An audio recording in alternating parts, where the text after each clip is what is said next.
Testing. 1, 2, 3. Testing.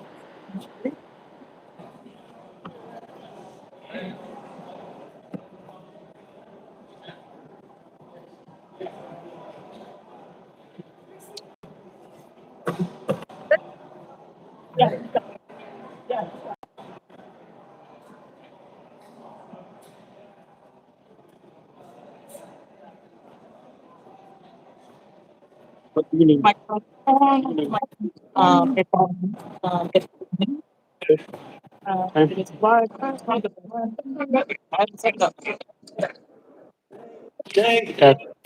Test. Huh? It's live. I just don't have to do it.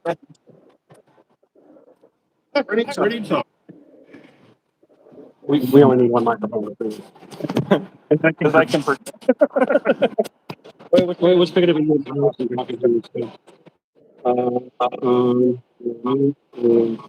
Calontir muted. Now you're muted? I hear it.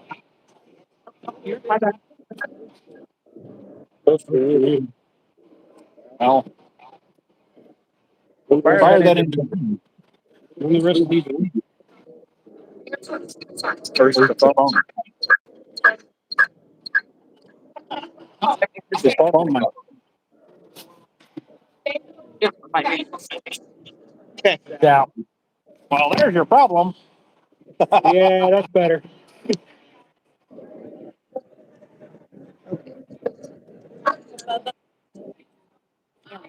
Now.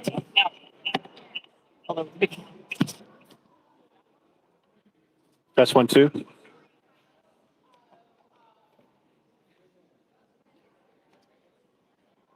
Welcome to the Calontir Facebook and YouTube feed. We'll be starting in a little bit. We just fired the intern, so if you're looking for an intern job, reach out to Mr. Salison.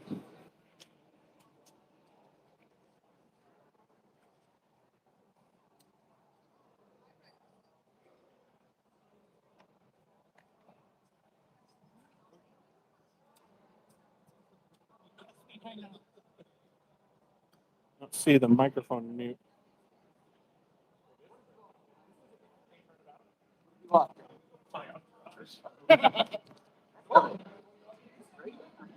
I don't know what the mute is. Oh, there it is.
Good morning. Hey, welcome to the Calontir Crown live feed here on YouTube. I'm Kendall with Skelegrim. We're just doing some final preparations, probably going to get ready to, about 10 o'clock. We should have some really great ceremony and our color commentary and non-partisan live action and or play-by-play coming up. So thanks for joining us.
That's this mic works. Is that hopefully looks good.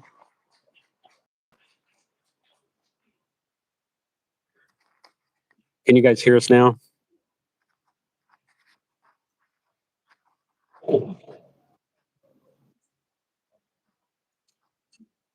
And Yay, sound.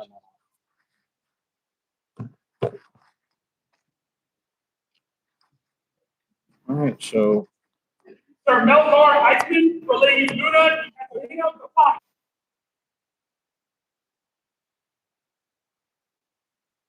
Still hear us? We're adjusting it.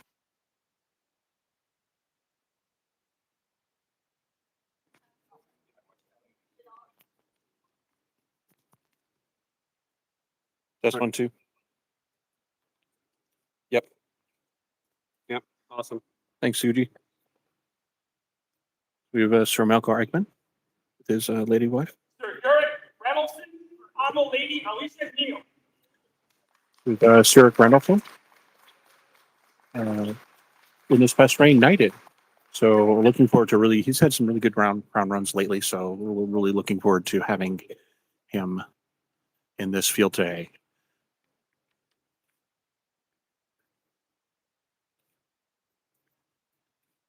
And so we're in the combatants and consorts. Baron Pepin Blackwood for the Honorable Lady Rolanda de Lenhurst.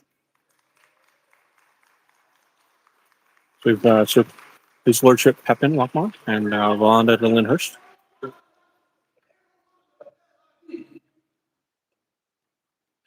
Escorted by his knight, Sir Hirsch. So this is a really great thing. Looking up and down the field, this is going to be an exciting day in a really deep field. There's some really great fights. I figure it's probably going to come down to stamina as much as skill in this one. Honorable Lord Thompson for Alina Jacobsdottir. We have Led Carlson. They're all different colors. Instinct or something. So Sir Bellamy wanted to clarify those are not Einstein colors, so it was his personal heraldry.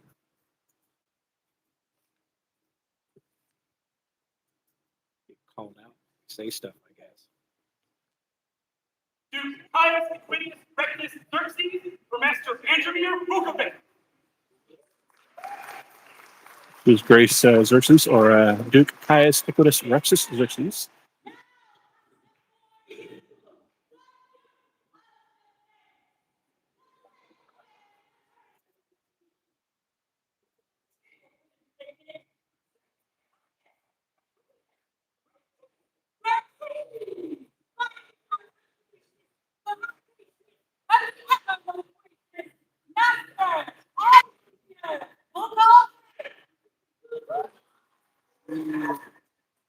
And their personal herald today, so well presented. Well presented, as they both always are. Well presented. And for those handicapping, and I think that you're not speaking too far to turn, a favorite in today's field. For some, definitely.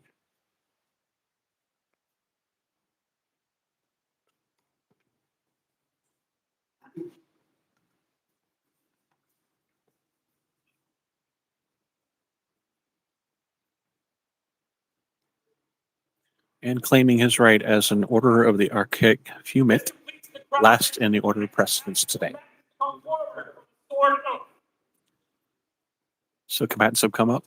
They will agree with their majesties, have some words with their majesties, and they will take the sword oath. Basically is swearing an oath to say that I'm not going to be a jerk. I'm not going to shuck shots. I'm going to give it my best. And if I win, not be a total jerk. Is that about? Yes. That's about it.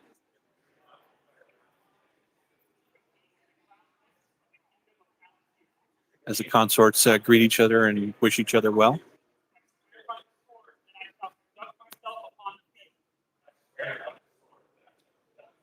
One, two, three, four, five, six, seven, eight, nine. 10, 11, 12, 13, 14, 15, 16 combatants in the list. We also have some buy fights today. I saw His Lordship David De La Cloud gearing up for buy fights. And also we have visiting royalty, the Serene Highnesses Vindheim, Macaulay, and Katarina. Well, welcome to join us today. Lovely people. Looking forward to having an exciting crown they're not participating in. This is the 82nd Calontir Crown Tournament. Welcome to the live feed. I'm Kendall with Scalagram here. Welcome.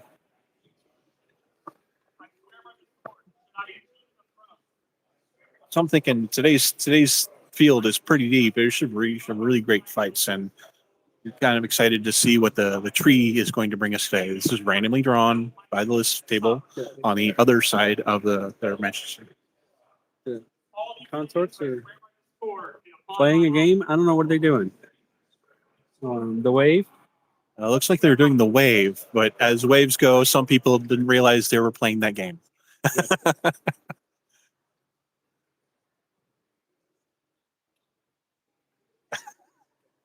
Timing. But everybody's having a good time. Spirits are light. Commands are definitely focused with their oath done. Kingdom Rattan Marshal, Allison of Forgotten Sea, is going to give some last minute instructions.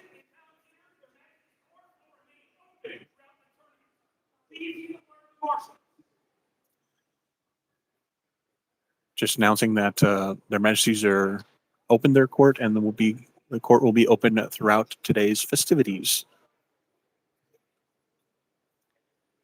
Now, today's tournament it's double elimination, correct? Double elimination. And the starting is going to be random draw. I don't know if you guys can see, but I can see Siggy is going over their first list with His Majesty. Looks like they are approving it, and they should be announcing the first fights shortly. And this is 2 out of 3 fights for each round or each exchange. So yes.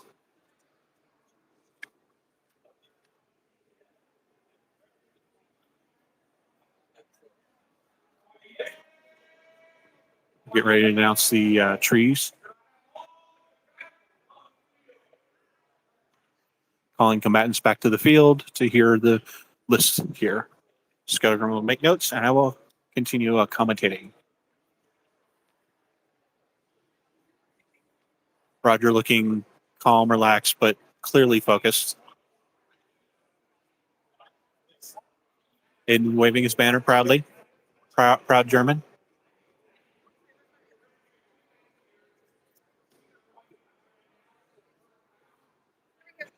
And we're going to go through the whole first round list so that the combatants can know when they're going to be ready. So we have Duke Caius Equus Rectus Xerxes, Sir Auric Rundleson, Nathaniel Lennox, Sir Kay Douglas, Sir Melkor Eichmann, Baron Pepin Lockmont, Baron Roger Warwick, Sir Gavin O'Shannon, Sir Brinky Foxson, Sir Colin Gray, which I don't see on the field yet. Lord Vlad Carlson, Aidan O'Shea, Baron Aidan O'Shea, Duke Robert Agnes, Sir Sean Chippendale, Sir Gaius Flavius Auxilius, Count Matsunaga Kagatori Bushi.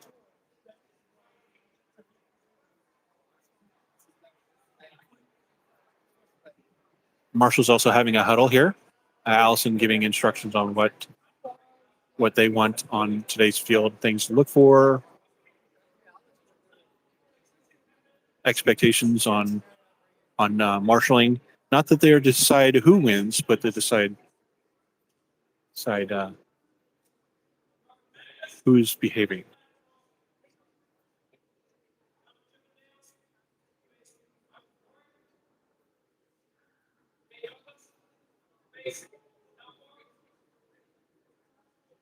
You have Master Johan Steinerson reading the list.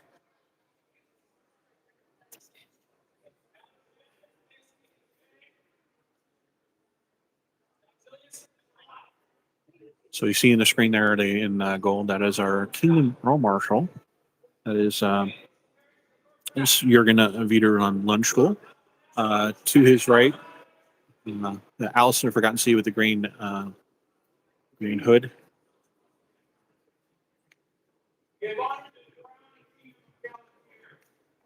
And doing full honors in this.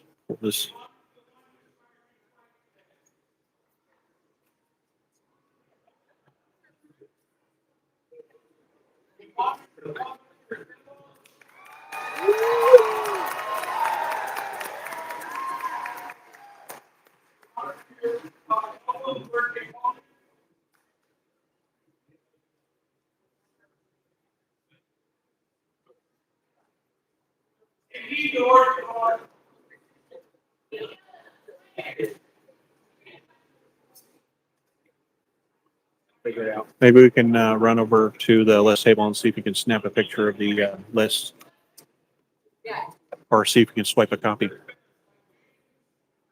Oh, small adjustment to the list. Oh, honors every fight, according to the Majesties.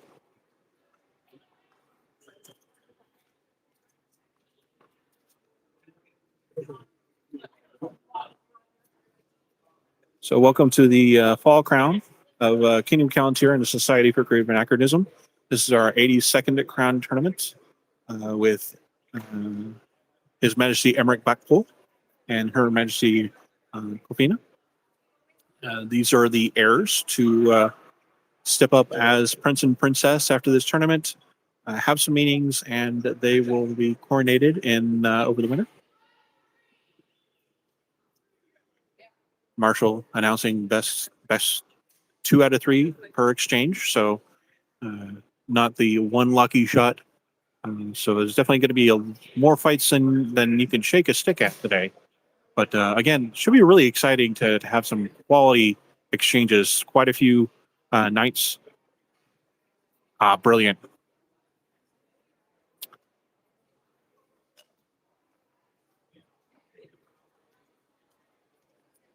So we have starting from the top on the list. Thanks, Gilgram. Yep. Maybe you want to run through the list for us, or Sure. So starting at the top, Pepin has a bye, and then it's Sir Uric versus Nathaniel Lennox. His Grace Robert Magnus versus Vlad Carlson. Sir Sean of Chippendales versus Sir Roger Warwick. Sir Kai Douglas versus I know that. Versus Sir Melkor.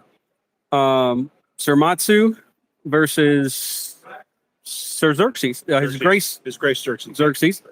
And then Sir Gavin O'Shannon versus Sir Aidan. Right? yeah, Sir. Aidan O'Shea. Yeah. And then Sir Gaius Auxilius has a bye. So guys in this first round, Mhm. and they announced they'll be doing full honors every fight because it's not a 47,000 person field, so that makes sense. Yes. Good hunting, sir. Thank you. Looks like Good hunting, sir. yeah, and Brinky couldn't make the tournament, and Colin, Sir Colin Gray. Sir Colin Gray couldn't make it.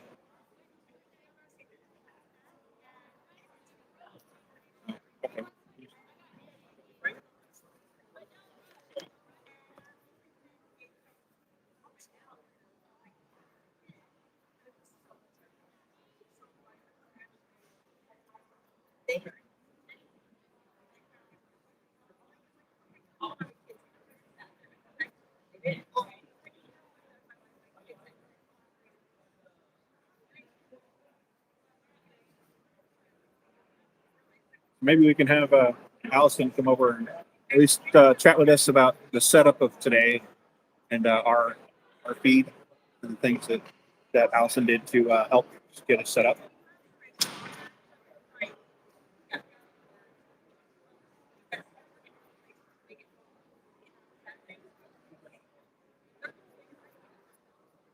Yep. The list field and the padding are on loan from Forgotten Sea. Oh, really? Yeah, so Generous. definitely thank Forgotten Sea for the loan of the list field poles and the padding. So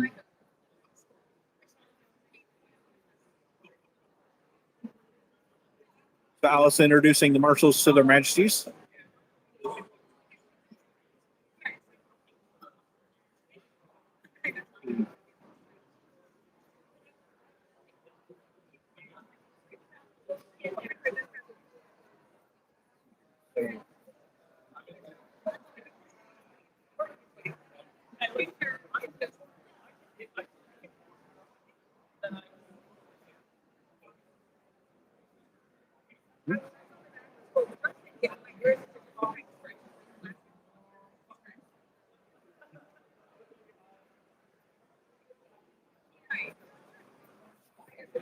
I feel like I want to have this closer to my face. I don't know, maybe just have it. But Allison, the retained marshal for the kingdom, and Sir Jurgen having a marshal's meeting with their majesties on discussions and making sure that they're meeting their majesties' expectations in terms of how marshaling will go today. I think it's more or less, unless there's a safety issue, let them fight, you know. Allison. Okay. What I figured. She's a busy girl on crownless days.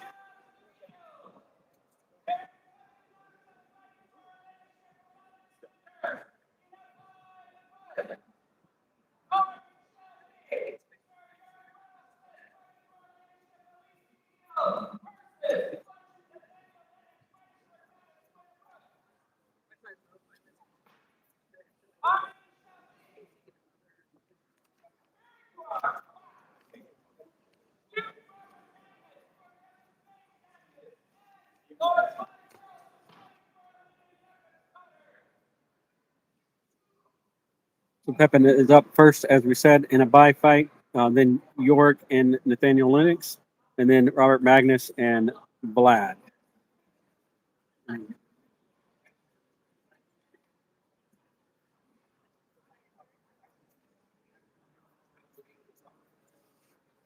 They treated each other on the field.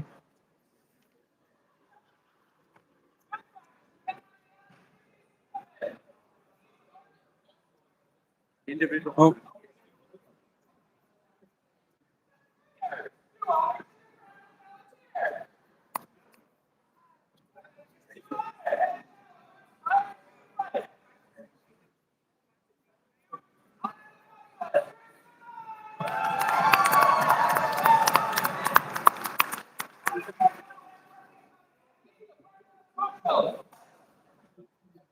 All right.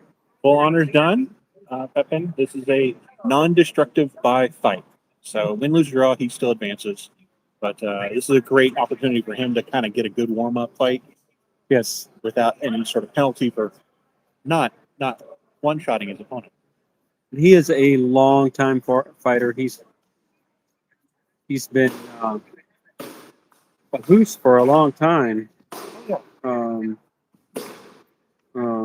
2007, I believe, was when he got that.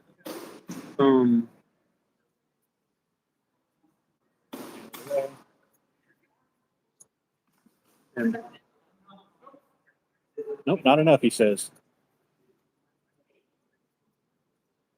So with the smaller shield, he has the opponent needs to be definitely more active, throwing more.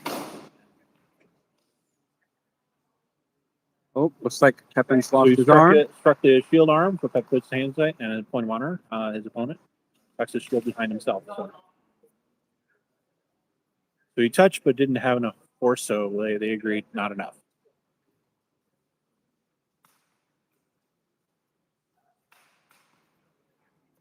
And Pepin takes the shot to the chest, and good.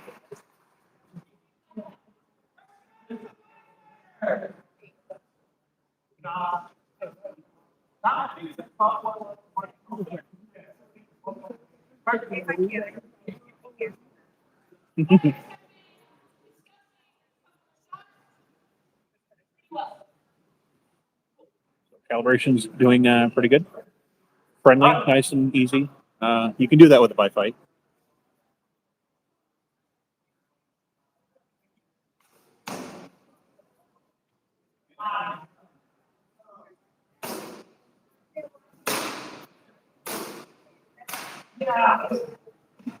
And a double. I've been throwing some fairly good standard shots.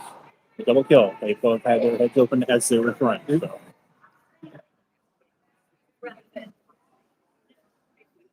So this next pass should decide the end of this exchange. Okay, win, lose, or draw, Pepin advances because this is a bye fight. Yeah. Oh, or not. Yeah, no, there's double. Double. Another double kill. Victory to Pepin. Okay, victory to Pepin. What? So, Oh no, double kill. that was Double kill. That's what they decided. Yep. The fighters decided it was a double kill. both through with their heads open. So what can we learn from this?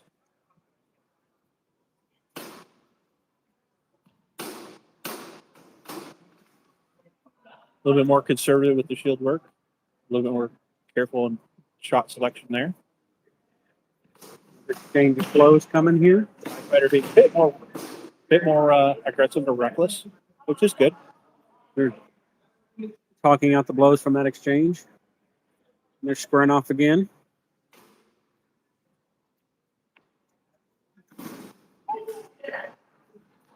Pepin, Victory to just Pepin. around the corner there. Just on the outside edge of the shield there. Pepin's wins that exchange. So it's one by one Pepin. Or one by And the- fighter, one Pepin fighter. So, And then 2 double kills, so yeah. So this is going to determine it. this should decide the exchange here. What you want to see in a by fight. Pepin across the face with the offhand.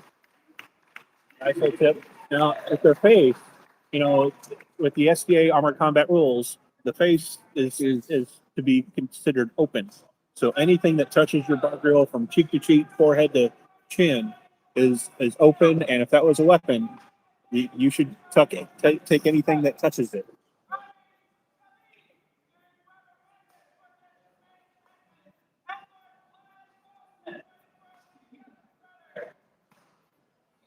So now we have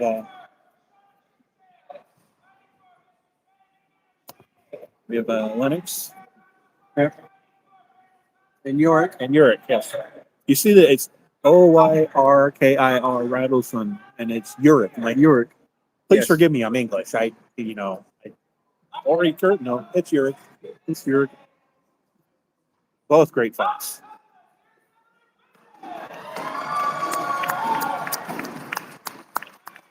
Full honors today. So Uric with a center grip oval. Lennox with a strapped heater style shield.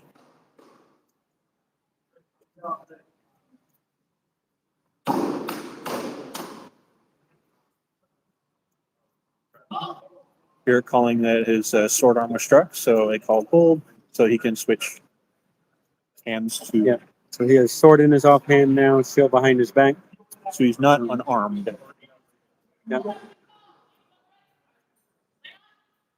Dan Lennox giving him full respect, not going to yield that shield arm, and finishes the pass. So.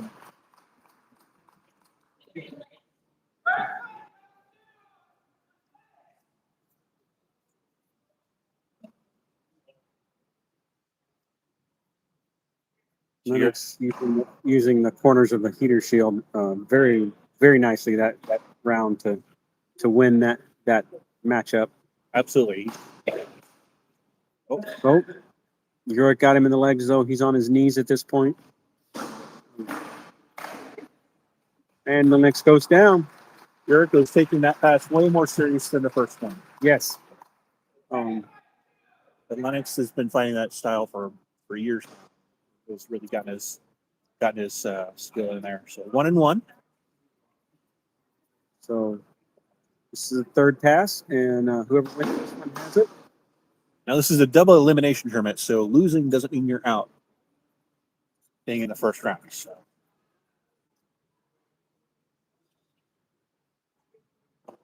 She's got that Lennox corner. Calling hold to discuss whether that shot to his helmet was had no sufficient force. It was clean.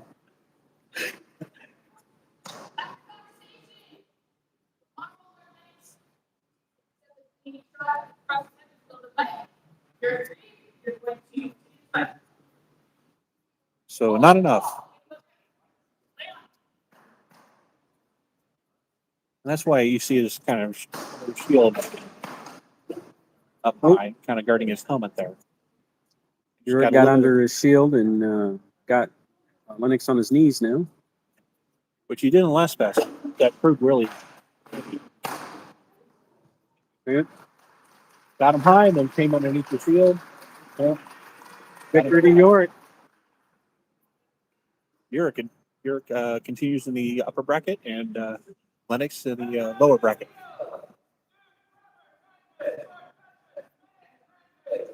Aggie.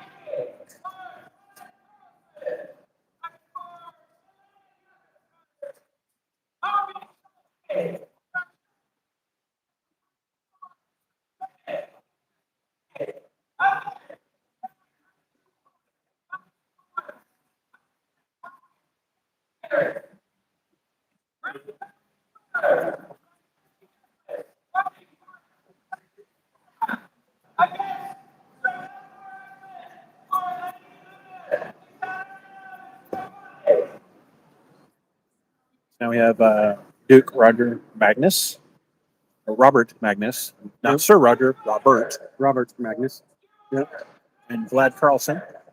Fighting Madhu and Sword. That's a favorite of his. You know, he's definitely likes it.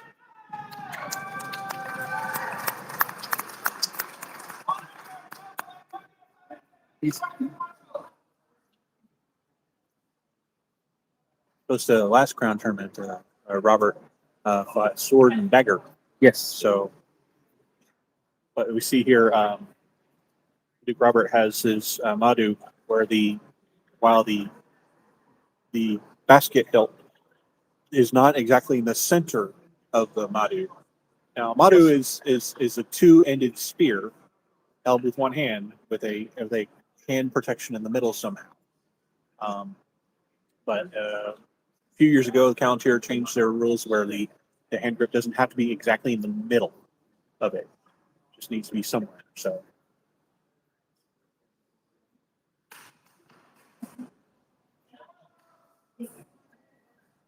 Robert with a quick snipe to the face with the sword thrust. Yep. But Vlad being very aggressive and very pressing the fight to him. Definitely closing in to take out that reach that the Madhu has. He's doing it right. He's attacking the Madhu to bring it out of line and then closing, which is one of the ways you have to deal with that weapon. Struck the Madhu. Nice block there. Still standing. Still. Marshall tells him to center up. So the Madhu has a thrusting at the top and the bottom. So. And no slashing whatsoever. No slashing. No. Using the thrust to the bottom there to keep him at a distance he's comfortable. Or create an opening. Robert throwing a wrap. Quick discussion. Looks like Vlad's taking a leg shot.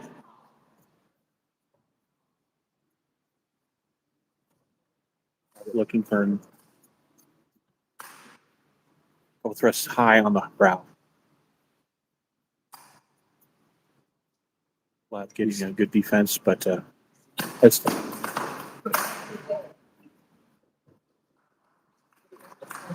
All right. Les tried to take an arm, swing of the arm, but Robert was too much.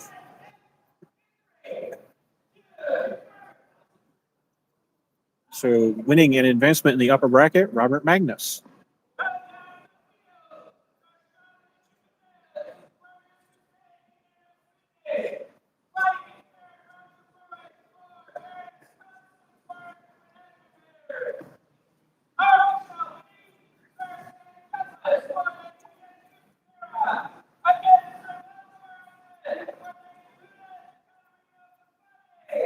So near us is Sir Roger Warwick. Across the field, Sir Sean of the Chippendales.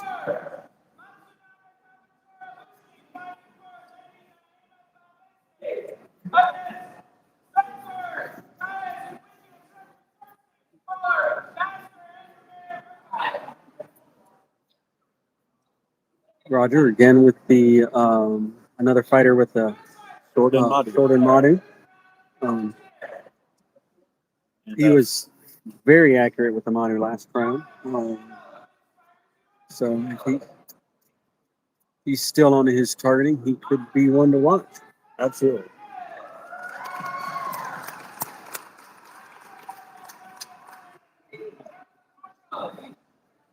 Sir Sean Chippendale's sword and a heater shield strapped to his forearm there. So shoulder, nose to knee kind of coverage. Amazing heraldry today.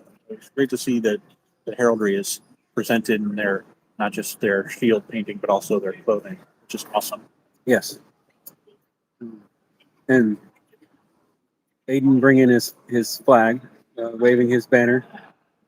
I like to see banners. Absolutely.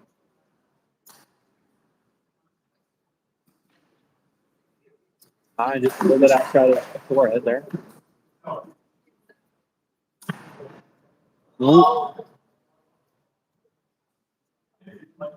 Little discussion.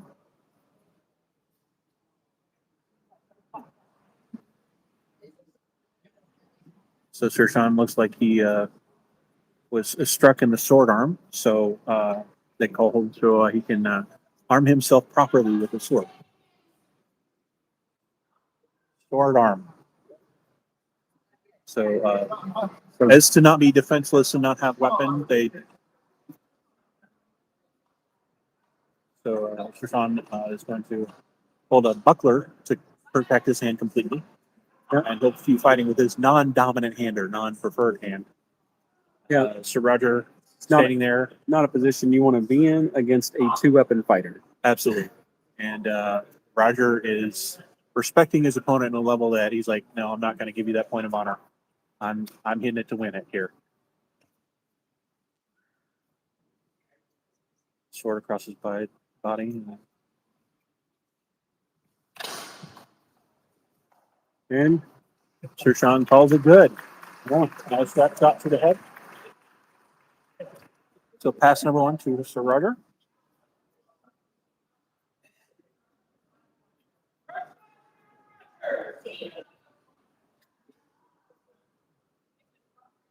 Take a moment to reset Sir Sean.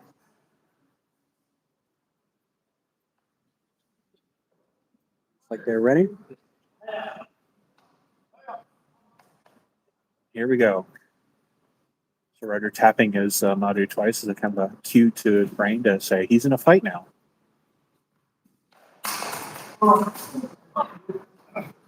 And is that a flat neck or a wrap? I didn't I believe that was a wrap.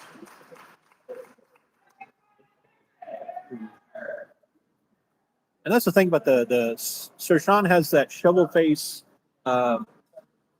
Crusader style helmet where the helmet is kind of like a V. Anything inside that brim will guide it closer to your temple, right? So it is more likely to be a good shot. So Roger continues in the upper bracket, and Sir Sean goes into the lower bracket. Now we have K. Douglas and Melkar Acumen to the field, both knights of the good order. K. Douglas with a center grip oval shield. And So Melkor with a kind of a more of a launch connect, kind of a, I wouldn't say square, but what kind of shield would you call that? It's Kind of a base kind of shape, I guess. yeah, you know.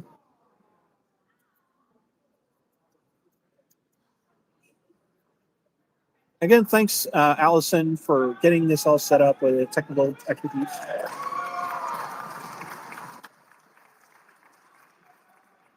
And thank you for joining us in today's live feed of Calontir's Crown Tournament.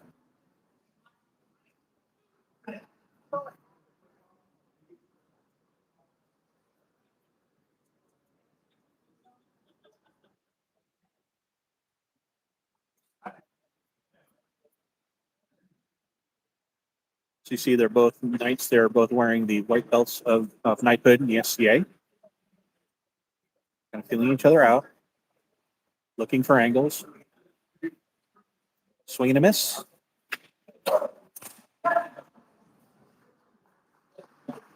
Sir K calling the body shot good. He concedes that first pass. Not K. Yeah, K concedes that pass. Melkor wins. K won. What?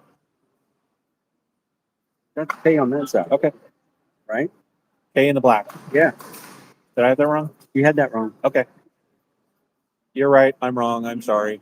That's good. We just need to make sure that people listening understand what happened. That's it. I'm going to fire that intern. No, just kidding. That's it. We have no interns. That's the problem. Maybe that's it. Melkor legging Sir K. Looking for a good angle inside, but trying to go outside. K strikes Melkor's sword arm, so he's changing out. He would like to hold something not as heavy and cumbersome as his shield, so pull out a buckler. Sir K. Douglas on his knees. Hold being called. They will resume in a minute. So, K with no legs. Melkor with just his offhand. So it's rather even in terms of opportunities there. Yes. K. Douglas gets the other arm. So Yeah. being disarmed literally wins the pass.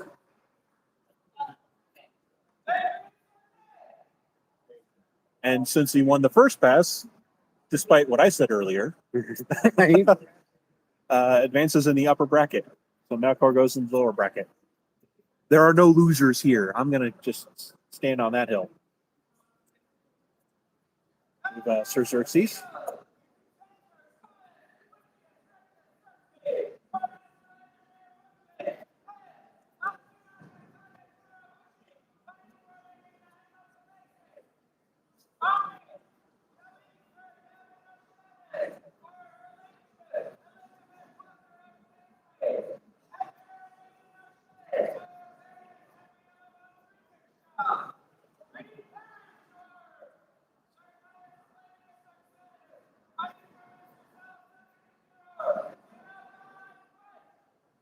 So we now have His Grace Xerxes and Count Matsu. Should be a good fight. This is they're from the same group. They fight each other and together a lot. Yes, they know each other pretty well. Very well. And both have been working on their own different methods and such. Definitely Matsu likes angles and lines and putting himself. Keep an eye on his feet. Watch where his toes are. If you're watching the feed, watch his toes. Xerxes very active. Watch his feet also, because it's also going to give a cue of where the power is going to come from. But the thing is, he's fast, so you're not going to have much chance to react. But Matsu likes his angles. He's trying to get inside that shield edge there. Xerxes just feeling him out right now. And he's looking very assertive, very hungry. Quick shot discussion. The leg shot's no good. Not enough. Matsu ducked out of that cross head shot. Ooh, just a little short. Xerxes stuck back. This clear with this footwork of being quick.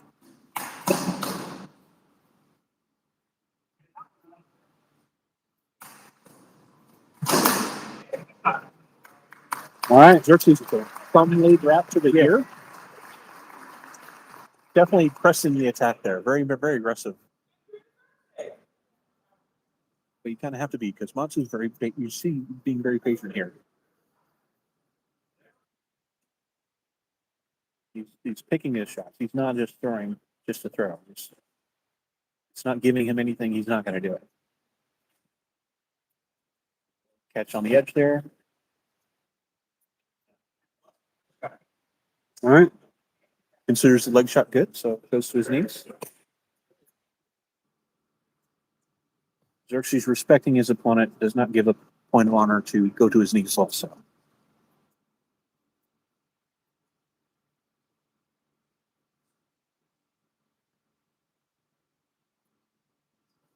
You see small movements, so looking for just that inch and a quarter slot, right?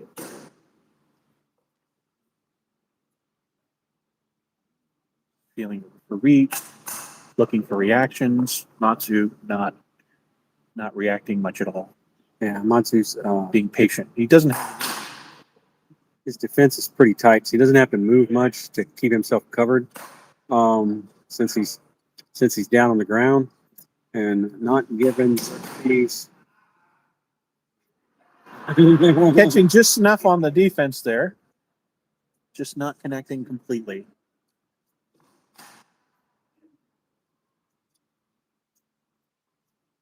This is definitely in earnest. This is not.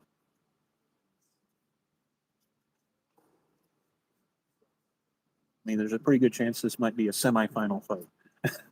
This is Preview of the semifinal fight. but at the same time, this is a Wednesday night fight practice for both of them. Like the two against each other is just they seem so relaxed in with it because they fought each other so much. Also catching just enough on the field there, not thinking that shot was good enough.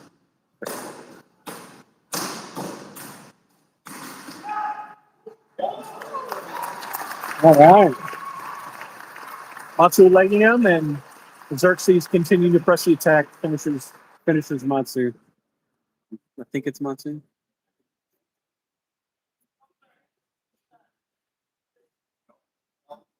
Nope, Matsu. Nope. Matsu wins the pass. Matsu wins the pass. Okay. See? I don't feel so bad about earlier. I'm just saying. Right.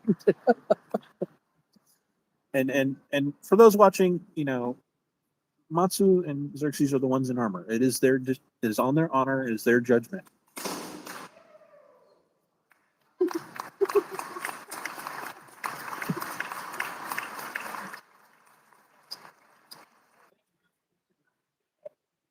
Xerxes wins. Xerxes wins, advances in the upper bracket. Matsu goes into the lower bracket.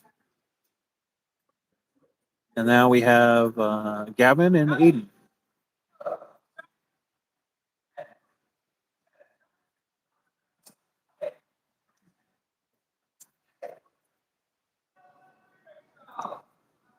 Both these guys come from Center, Missouri, the Shire of Cliff, Jefferson City, mundanely. Yeah. So this should be similar to the fight, but different in the way these two approach the exchange.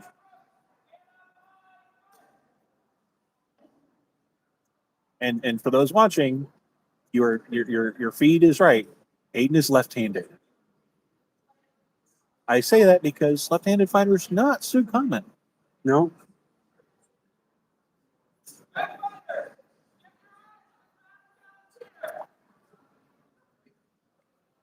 Both are privileged to give their best today. We'll see how they do. Gavin O'Shannon with the center grip oval and Aiden with the center grip escutcheon shaped shield or eater style.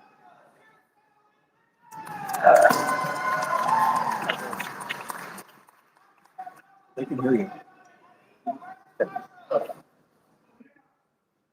Good buddies. This is good practice. Yep. Elias just stopped by to see us. We're actually using his phone and his internet connection from his phone for our microphones. So make sure you thank him next time you see him for that. Be careful, he might give you medallion. That's been known to happen. Surprise medallions. All right, swing and a miss with Aiden. Gavin pressing a bit more aggressive, trying to find a way around that heater.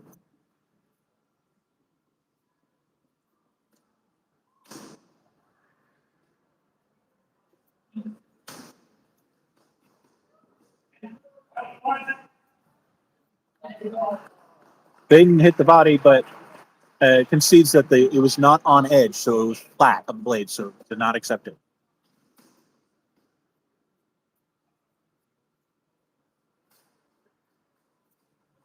And a shot to the face. Gavin wins. And Gavin wins that pass.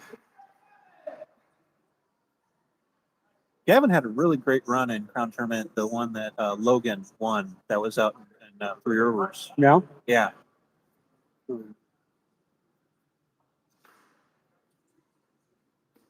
Faced Sir Logan, Duke Logan, Duncan Bruce Logan. But, that's when, Oh, across the face with a nice shot. came from the other corner. But that was not an excessive shot. He was just a little off balance, so he was resetting his brain. 1-1. Pressing. Oh, nice. Gavin dropping in just over the edge of the shield. That was a great shot.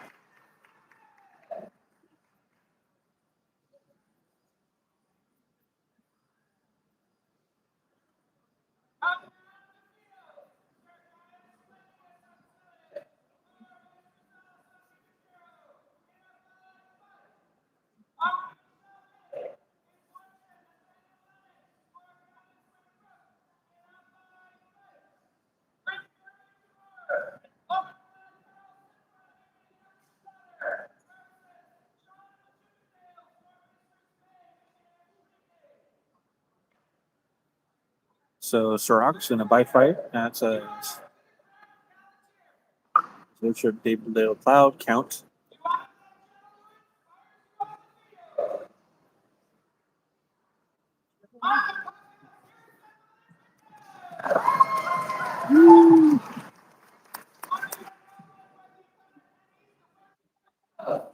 So win or lose, Ox continues in the upper bracket. But again, this is an opportunity for him.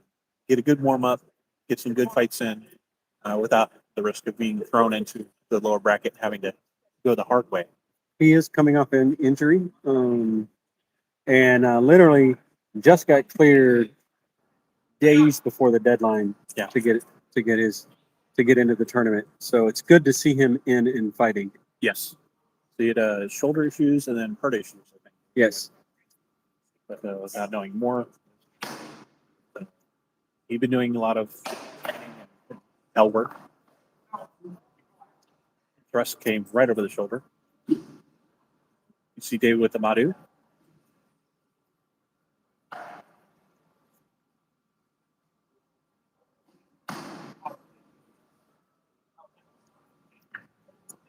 David with the just past the edge of the shield. And Auxilius takes the shot. Yep. Again, he really doesn't have anything to gain here other than just a couple good passes. You want to see really good passes in a bye fight. I mean, the point of it is to give that fighter the experience of actually fighting an opponent, and because it is going to, it could be the difference in endurance, right? And we're not trying to give anybody an edge because they skipped a fight. And Ox with the quick thrust to the face that David just, as he fell down and.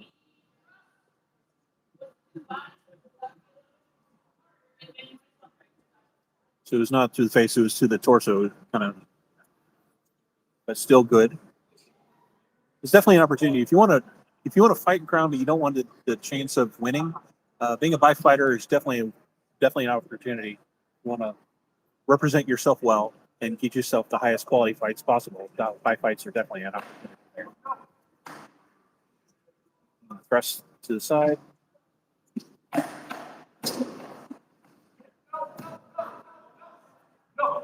David saying the thrust with the Madu. No, not enough.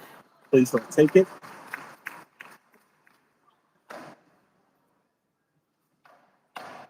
Hold has not been called, so they're Auxilius really kind of pressing the attack there. David weathering the storm.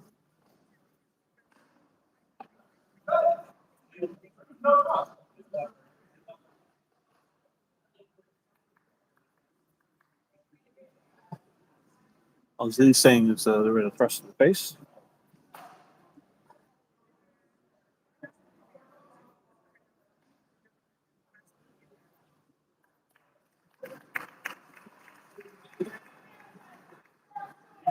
Yeah, it seems in their exchanges, the edge of the shield on his Madu was touching Ox's face. That's what Ox kept seeing, and David kept saying, "That I haven't trusted you yet."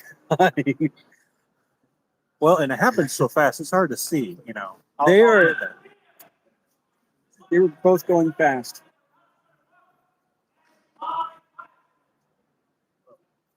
So Lennox in a buy fight.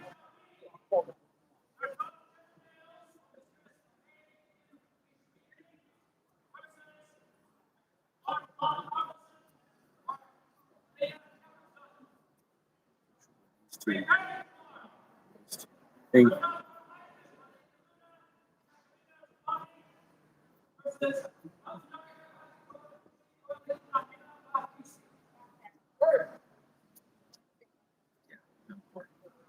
So we've got the next round has started here. We've got Lennox in a buy fight. This is where the buy fighters really start earning their keep as they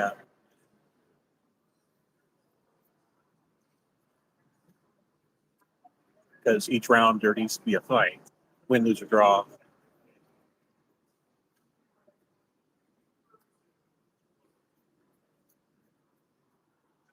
we know who this spy fighter is. I've seen him so many times, but I'm terrible with names. We should find out.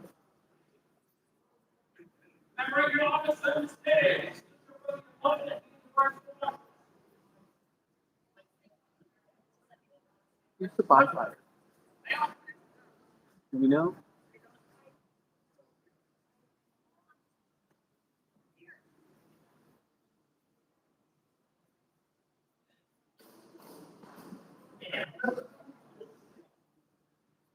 Nice little leg shot and the headshot. So good.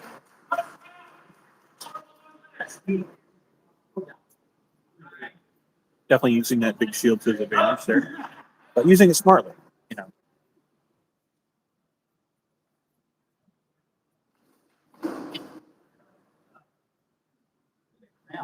thrust went right past the forehead there.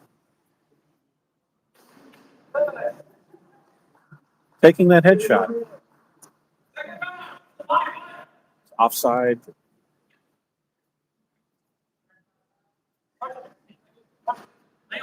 This last pass will declare the winner. Either way, Lennox will advance. Well, being buy fight will continue. So. Yep.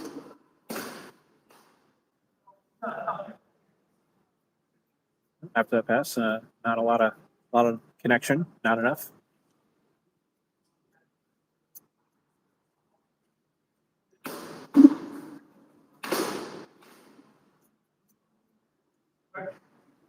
And following the headshot.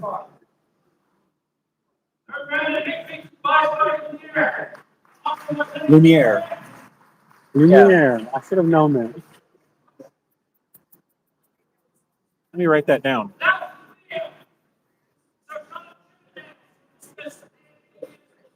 Great job, Lumiere. Hi, girl.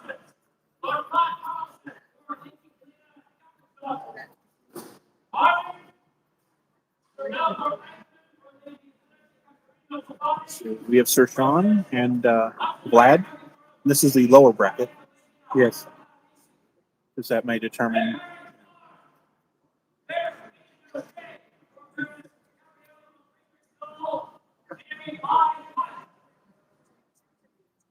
And being the lower bracket, you've got quite a few buy fights because you don't want all your buy fights to be in earnest. Since we have not a perfect tree of 16 fighters today.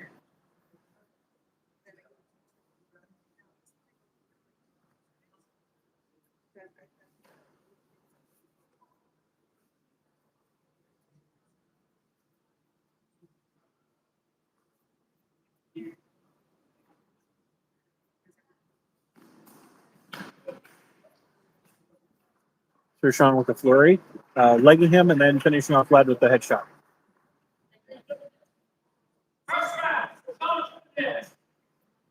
And this is in earnest, so winner continues on. Yes.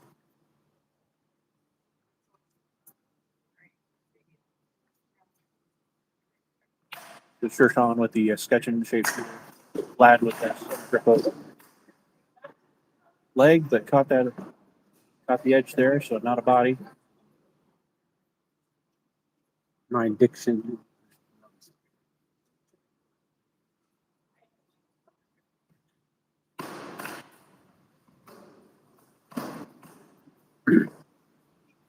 Vlad's solid defense against the press against.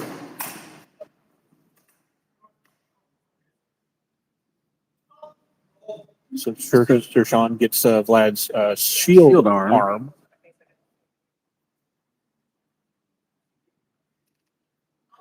And Sir Sean, taking this seriously, he is not offering a point of honor, which you can do. It is his choice.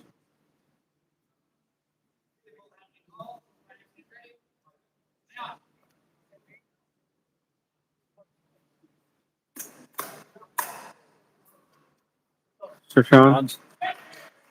Onside helmet to Vlad. Sir Sean wins and continues on.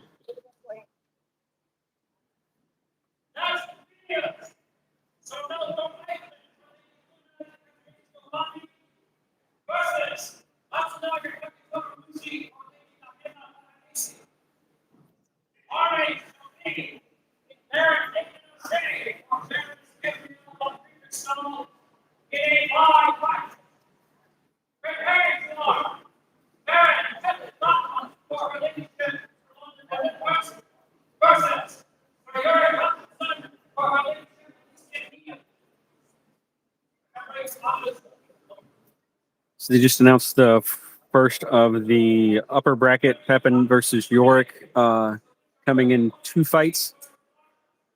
We've got Matsu and Melkor. Eichmann. This is in earnest. Yep. This is the winner's bracket or the upper bracket, right? No, No, this is the lower bracket. this is the lower bracket. So Winner continues. yeah, fighting to stay in the tournament.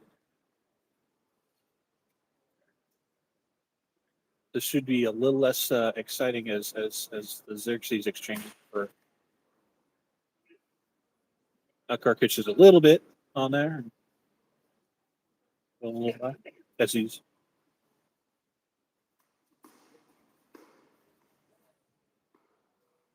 Matsu using his shield edge really well. All right. First Matsu. pass to Matsu. Gets leg, but finishes with a headshot. So Matsu wins the pass. Looks like a change of equipment is needed. There's something issue with this sword. His consort, Nahama Pavesi, as a spouse also. Retrieving a spare sword. So always bring a backup. Definitely, right? Yes. May not be your preferred one, but still got to back up with a thrusting take as he points to his opponent. Matsu up 1-0.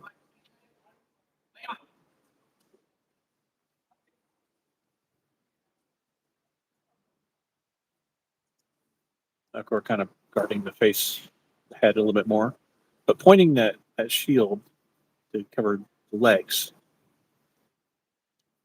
Matsu's sword arm is high, so he can kind of keep his guard high, protect that leg.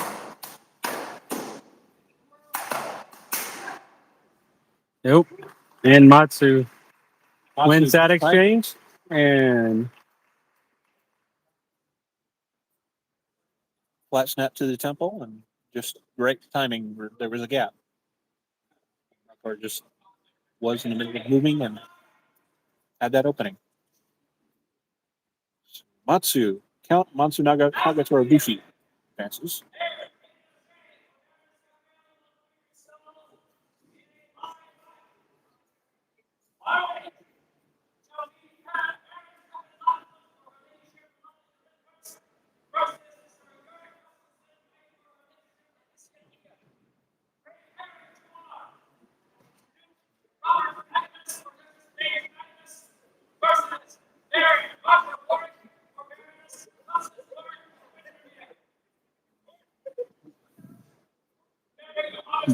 the second fight in the winner's bracket, or upper bracket, is going to be Sir Robert versus Sir Roger. That should be interesting.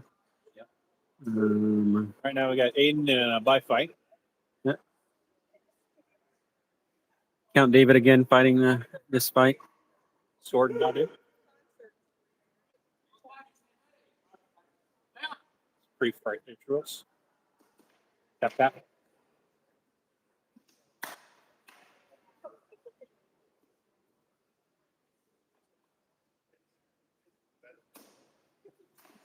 Oh, Thrust to the upper shoulder there.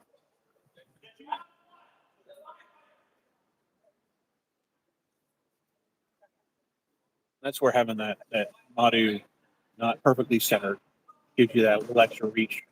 yes.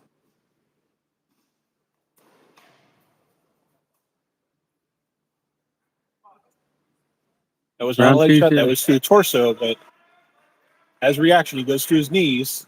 He's like, nope, that was a body. So, But since it was a bye fight, Aiden still advances. right. Bye fighter wins, but Aiden still continues on. Now we got Pepin and Uric. Should definitely see Pepin being a bit more conservative, but Uric being definitely aggressive.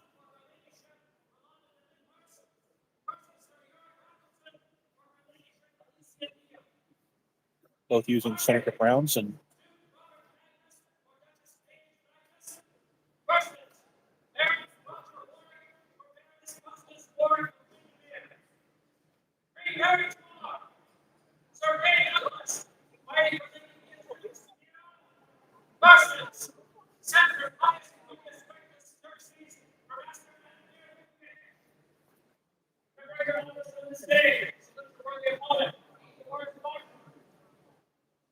both indicating they have thrusting tips on their single-handed swords.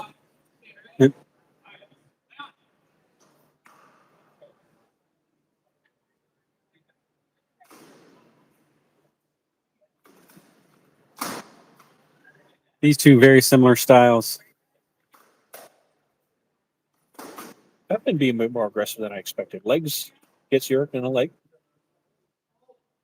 Marshall calls a hold so they can Center be up. in the middle of the field, away from the list field and people.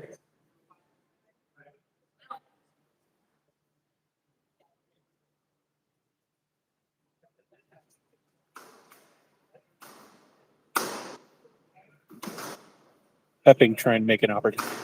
Create an All right. Yorick from his knees wins that pass. side, straight inside. Right into the grill. Pepin was more focused on his attack. So, right. Tap to the grill. So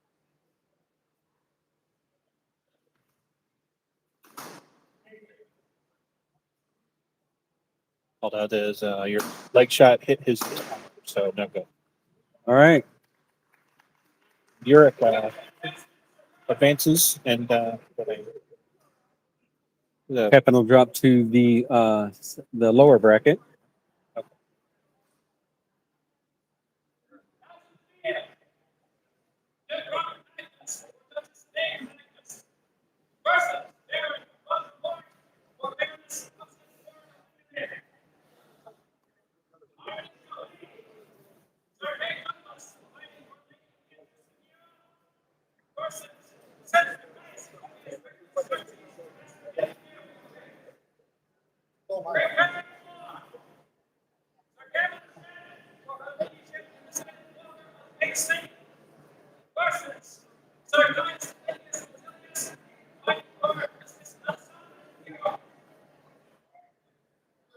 We got His Grace Robert and Baron Roger.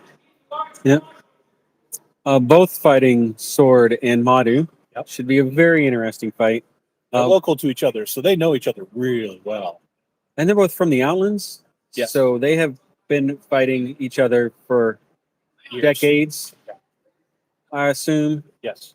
Both near the Three Rivers group area now for the past 2, 3, 4 years, I guess. Robert, a bit more, Robert Magnus living more in the country, I think. But, they've been friends for years.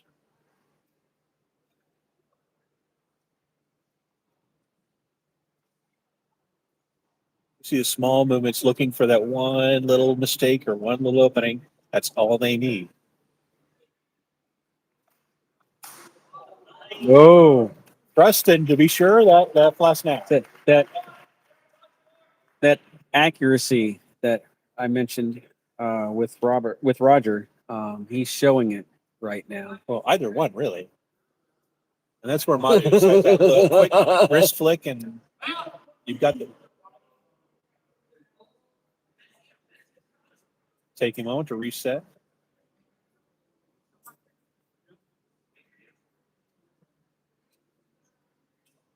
Sir Roger ready? Look of determination across his face. Definitely. He loves his friend, but he wants to win, right? Yes, definitely. Circling.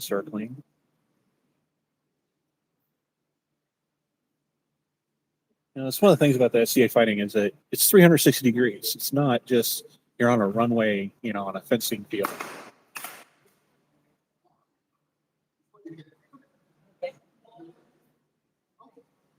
All right, Sir Robert.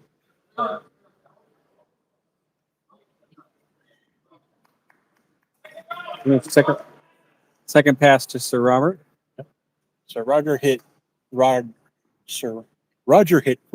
arm, but Sir Robert hit Roger. So who won on that? Robert got the better end of that trade. So 1-1.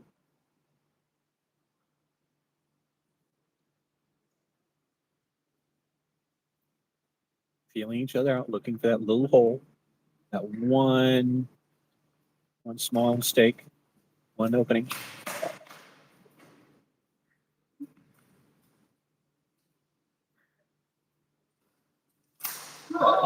Oh, Roger with the thumb lead wrap to the helmet, right around just enough to get around that Madhu block. So Roger Warwick wins and continues on. And Robert drops to the lower bracket. Well fought. Very exciting.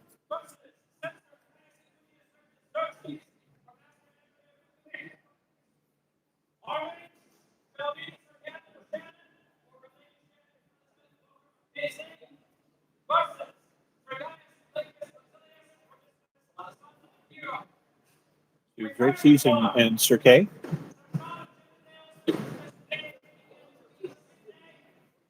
Both local to each other, so they know each other pretty well.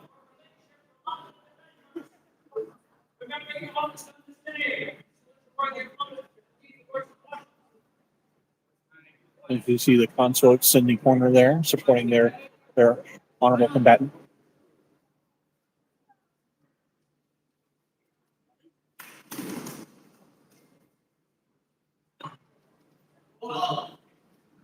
Quick discussion of that last exchange.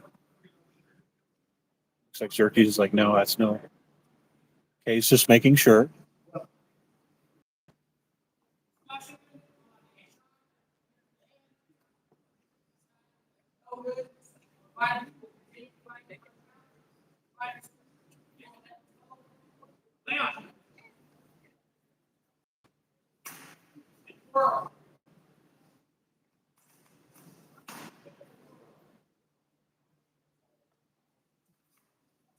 So don't even, just around the edge. Xerxes just past the block there, just around to the face of the Cirque. So Xerxes wins. Pass number 1.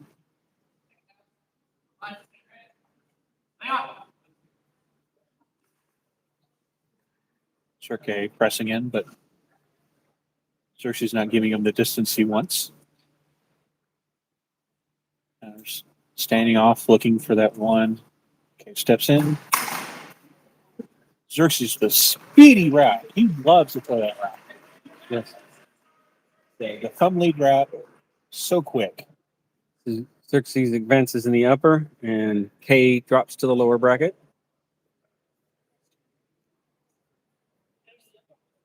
Now, the great thing about the marshalling and Calontir and combatants, you know, it doesn't hurt to just talk about it. Make sure that, you know, what do you think of that? Well, yes, no, maybe later.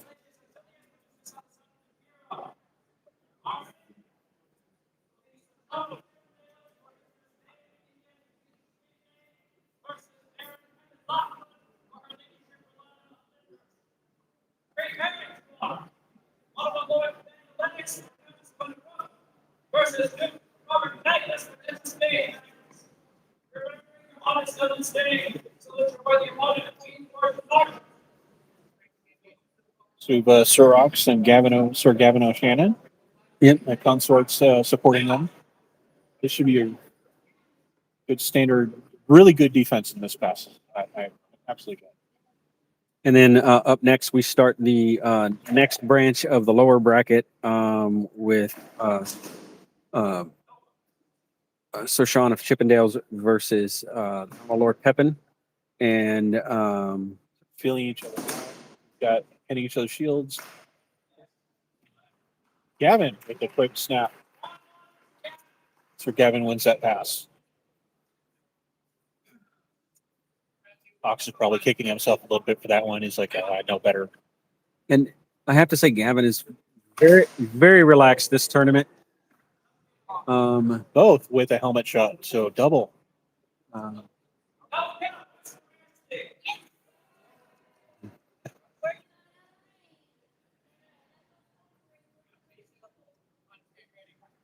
For those who are unfamiliar, sometimes when they call a double, where both combatants strike each other through, they call it a double kill, and Her Majesty wins that fight. So.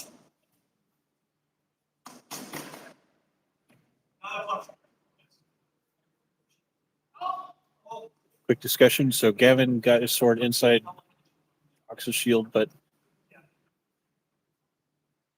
now discussion of what happened. So Ox got a lay to stick on Gavin. So 1-1.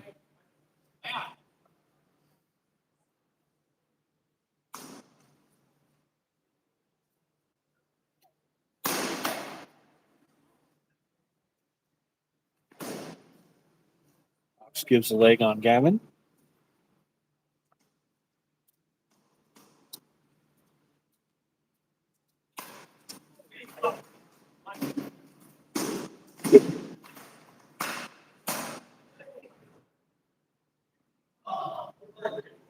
Brief discussion on how that went.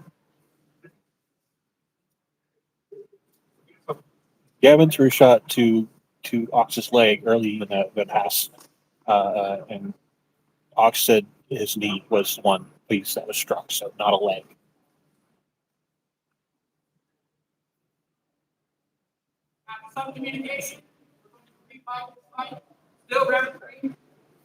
So after discussion, too much may have happened. We're going to reset and continue to round 3. Or third pass.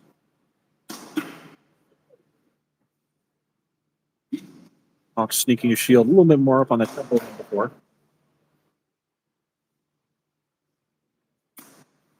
Protecting his helmet a little bit more than he did at the beginning of the round. All right. And Gavin was he was struck through on side shot, so Auxilius wins and continues.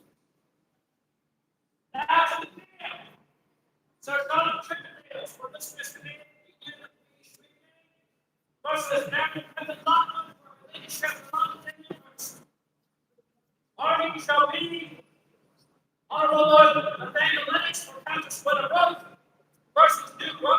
This one doesn't stay behind us. Great cards, one. Red card getting to Shane. Alan's right this time. There is going to be one stop. Versus Sergey Douglas. So now you're watching Calontir Crown, Fall Crown for 2025, or Honor Society taught us 60. We've got Pepin and Sir Sean of the Chippendales here.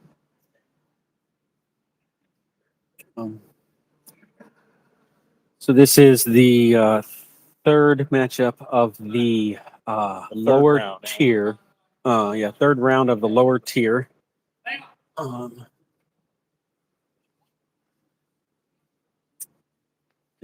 This is in earnest. This is not a by fight. This is Pepin and Sir Sean.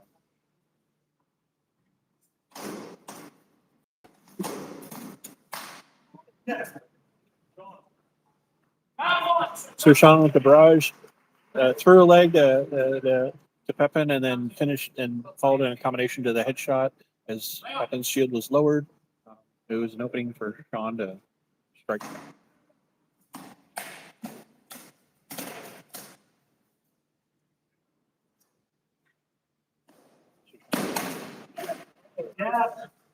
Double. Double. Both.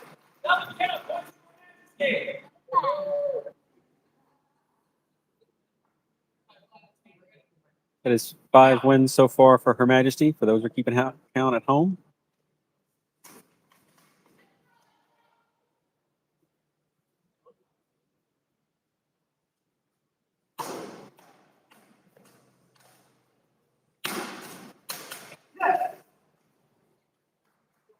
So Sean with the barrage made an opening and struck Pepin true, so Sean wins.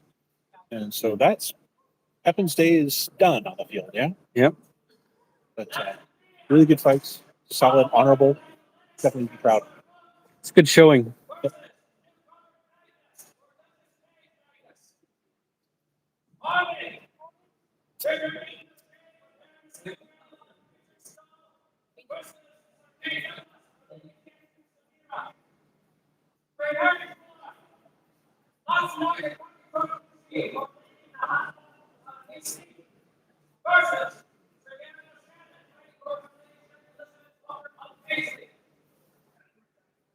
All right, so we have Baron Robert and his lordship Nathaniel Lennox.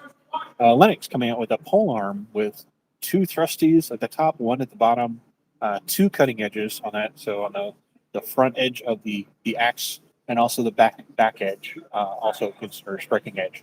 You can tell it because it's got the contrasting green colored tape. Just exhibiting that those are things he can poke with. So going to see if he can use his length to his advantage. Robert picking his footing, picking his time.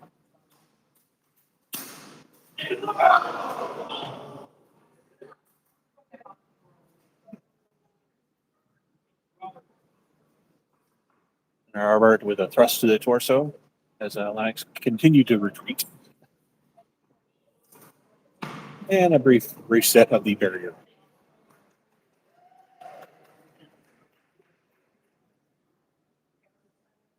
That's what you got to do with someone that has a reach weapon. Is if you don't have the reach, get in your reach or get in their uncomfortable spot, right? Yep.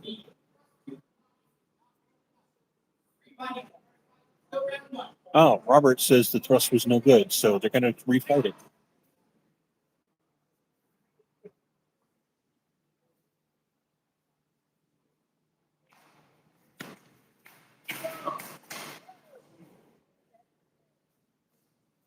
Robert with the offense there.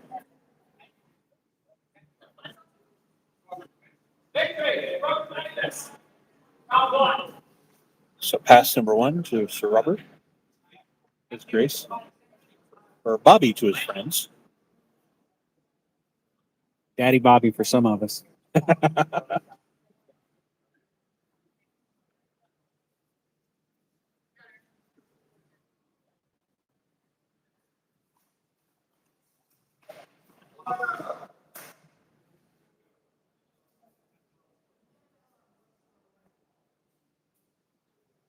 So Lennox agreeing that his left shoulder or left arm was struck, so he is to fight one-handed.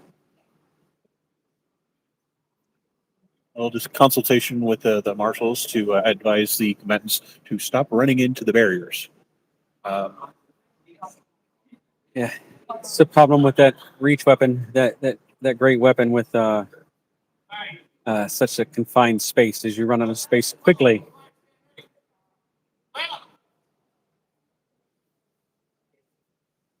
Robert still holding his sword in Madu as Lennox fights his polearm one-handed. It's dominant hand, but still one-handed. Not the preferred method there. Gives a poke. Robert almost decides not to jump in there.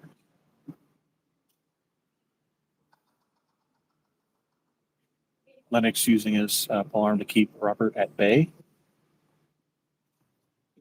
Trying to use the butt spike, the bottom thrust for the polearm. Or being patient. Finding he's got a Madu. I can poke you with this. I think the Lennox's polearm is a little longer. I think he's got a few more inches, but does not help. And a quick discussion with the marshal to make sure everything's on the up and up. Robert wins and advances. Continues.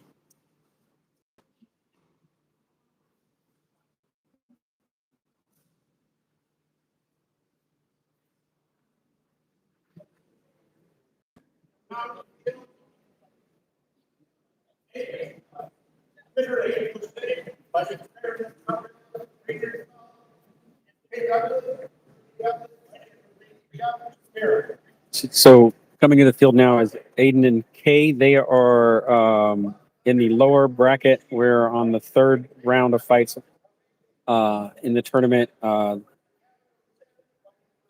After Aiden and Kay is Matsu and Gavin. They are the first on the upper bracket in the third round.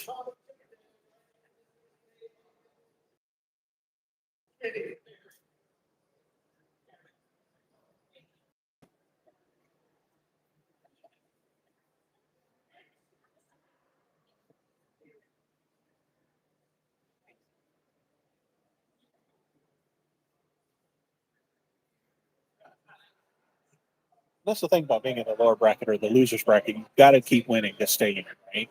And it's more fights if you're in the losers bracket. So it's definitely an endurance check. It's the harder way, is what I say, to win. Absolutely, and it should be definitely more a bit more desperate in your attempts to continue on in the tournament. So definitely more aggressive fights in the lower bracket, I would expect.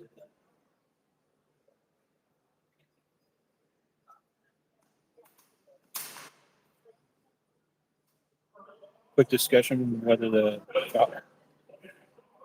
K's shot to Aiden's helmet.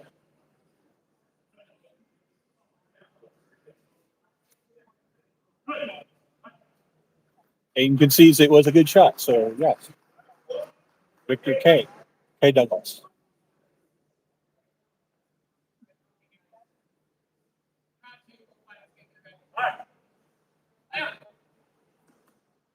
So we're going to see a lot more aggression from Aiden, I think. Aiden's leg, so moving around's not an option. Oh. No? Nope. There it is. That one was good. enough. Yeah. Yeah. A good fake there by Sir K. Yeah. You know, and in my book, it really, the only fake is a one that is a shot you've thrown before. He's thrown that onside and offside. Moved that block and created that hole.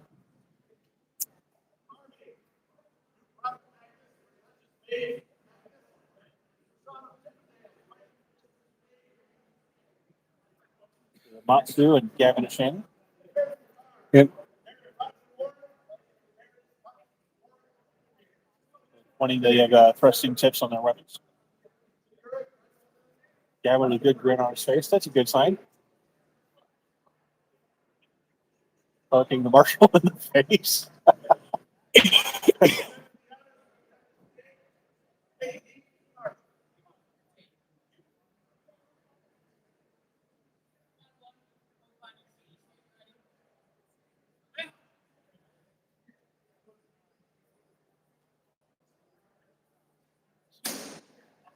Gavin with the center grip oval. Matsu with the center grip escutcheon.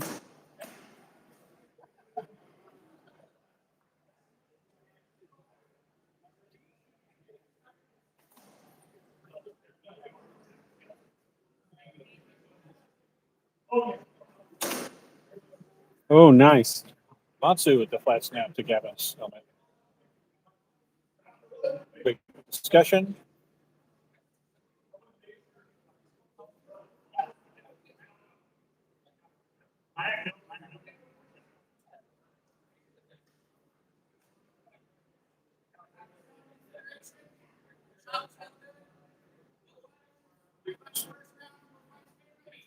So after a quick discussion, the shot was no good. We will continue as if nothing had.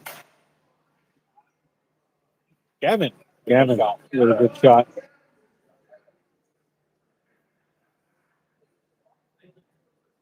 Again, I'm not the one in the armor. You can only see what you see. It's their decision.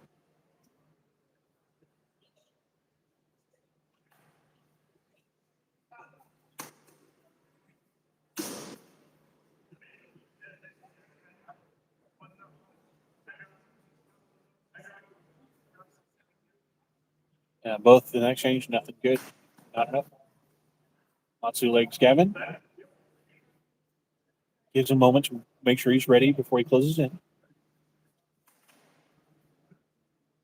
So a little off the top. He takes the body shot. Yes.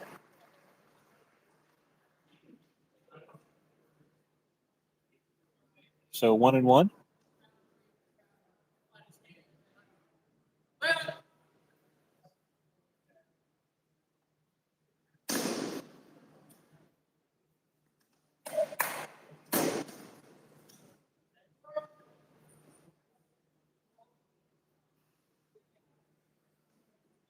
All right. So Matsu legs Gavin. Marshal's called hold as they're getting close to the barrier, so they called Edge of the World. So they pause and reset. Gavin just gets a little bit of edge on that. There. And clean shot to Gavin's head. So Matsu wins. That's a great example of Matsu picking his shot very precisely. Gavin will drop down to the lower bracket. Next, we have a fight from the lower bracket. This is when things starts getting muddy because the lower bracket has more fights than the upper bracket. So there's gonna be more around. So they're gonna intermix them. So this would technically be starting on 4 for the lower bracket, but we're still on round 3 for the upper bracket. But with people continuing being sent down to Sent the lower down bracket, to the lower the upper bracket. That's where your advantage is being in. If you keep winning, staying in the upper bracket, you're more rested, but fresher. Exactly. You get to watch your opponents. It's like, okay, Sir Insert Name here has this particular behavior today. You start looking for like, oh, what are people's habits? What are people doing?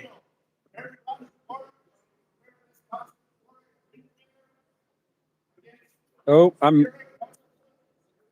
I missed that call. So we are still in the upper bracket with Roger versus Yorick.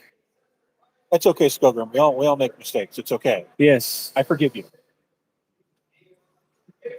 I made a mistake earlier. Just gonna bring that up.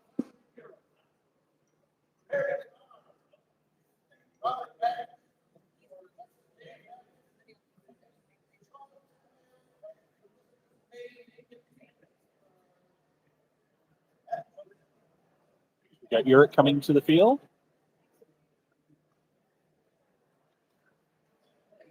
Oh, and the last right was in the lower bracket. Matsu and Gavin was in the lower bracket. Yeah, Roger Warwick on the field with his sword and Madu.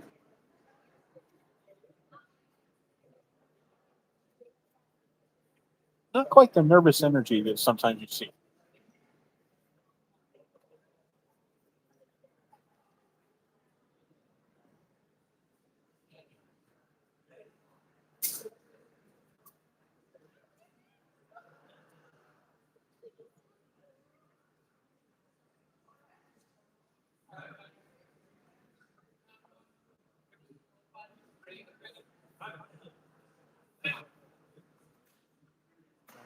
Good then as Eric taps the shield and that mental pre-check. Roger quietly does his own. Looking for angles, looking at what he's dealing with. Gives a poke, steps off. Yurik was unfazed by that Madu.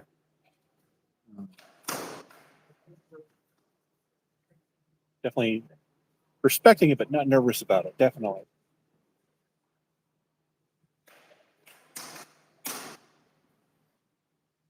Roger blocking that leg shot with the offside with the Madu.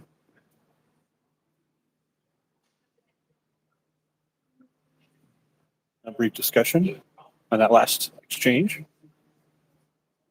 Roger saying, "You didn't touch me." Eric's like, "All right."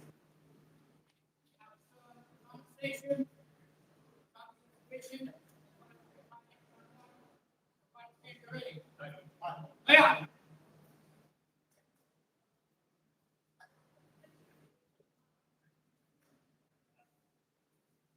Eric with the quick shield. Oh, Madu, quick stab to the face. Almost on the edge of the brow, but just enough in the grill there.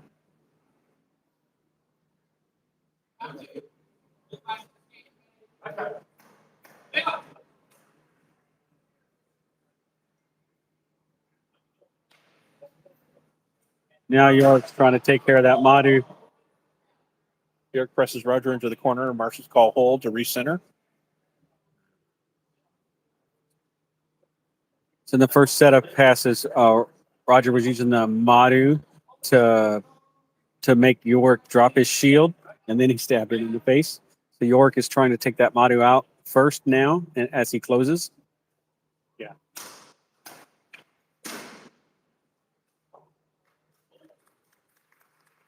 Bjork with the attack there presses and Roger agrees that he was struck true. So 1-1. Right? Yes, 1-1. Bjork using a shield to handle the sword and his weapon to not only attack but also neutralize that Madu reach. And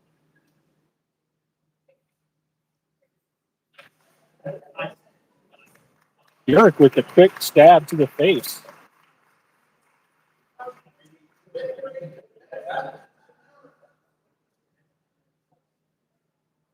And that Roger will walking off, playing that fight in his head.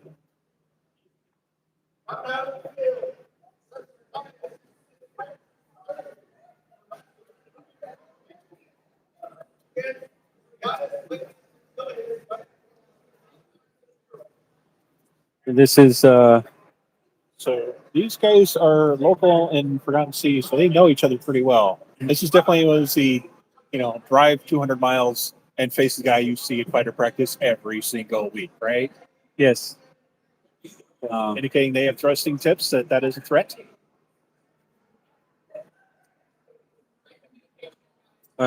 Should expect some rather aggressive barrage from both. So the question is, who's got the better? Who can create the opportunities here? Both in Roman-styled kits, Roman-styled helmets, anyways. Center grip ovals. Equivalent reach. Xerxes is going to be a bit more quick with the lighter frame. His fitness there. But Ox definitely not giving an inch.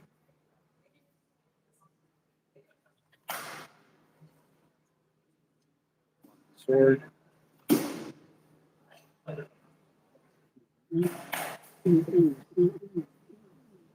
Block on the sword. Offside. Xerxes. First pass to Xerxes. Definitely high protein today.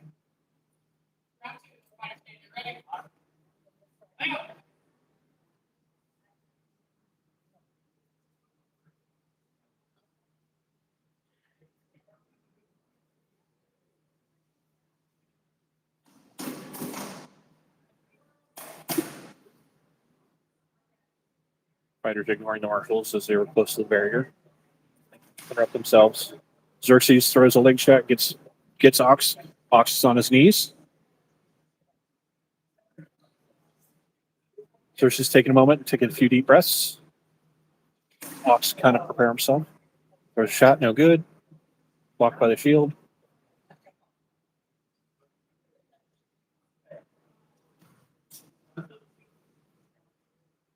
Xerxes with the trust. Ox has a question about that. Nope.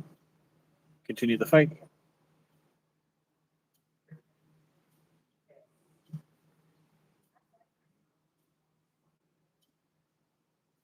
Feeling each other out. Looking for that one little edge. Xerxes throws a shot.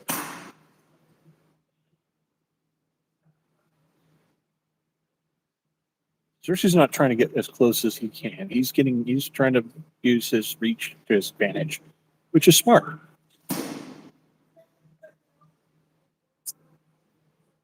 Yeah, he's trying to be where he can step out if Ox swings. You can step and lean and reach. That's the advantage of having, not being legged, right? With the legs, you don't have quite the horizontal reach that you do or up.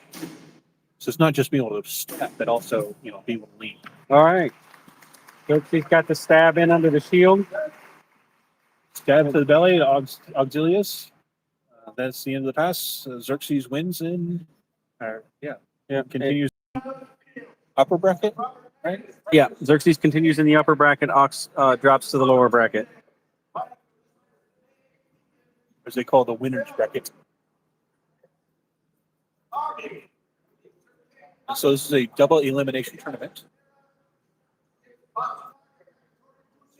We got the Calontir crown, the 82nd crown tournament. Oh, sorry. So we got Sir Sean Chippendales and Roger Warwick. Baron Duke Bobby, Robert Magnus. And a quick discussion. And Sean of the Chippendales.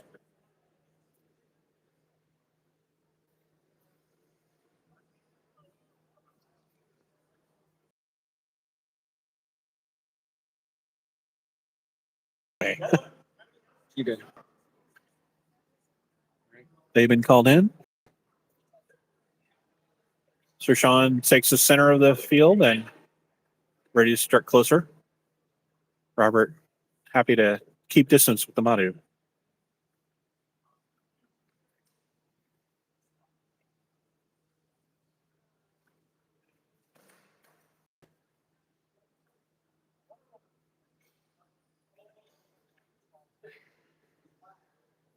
Sir Sean says that was not edge on. That was the flat of the blade. Do not take it. So they will reset and continue the first pass.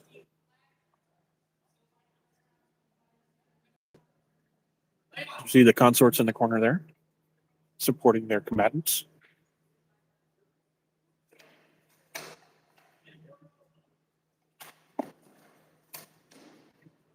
Robert circling around, legging Sir Sean. Gives them to reset. Robert pinning Sean's sword with his Madu, and with the wrap, finish the pass. So Robert Magnus wins the exchange.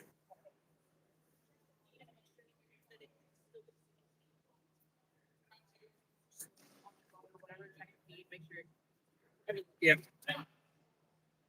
Still in the field. That's your King Retainer, Allison, making sure the video feed's good.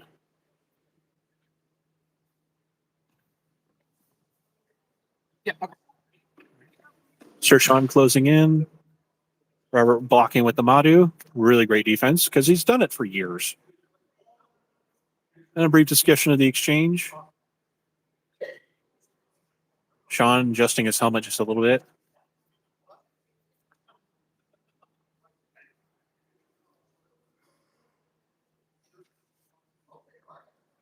Big Bobby saying, "Are you sure?" And just quiet discussion with the marshals, making sure everybody's on the up and up. So Sean yields, and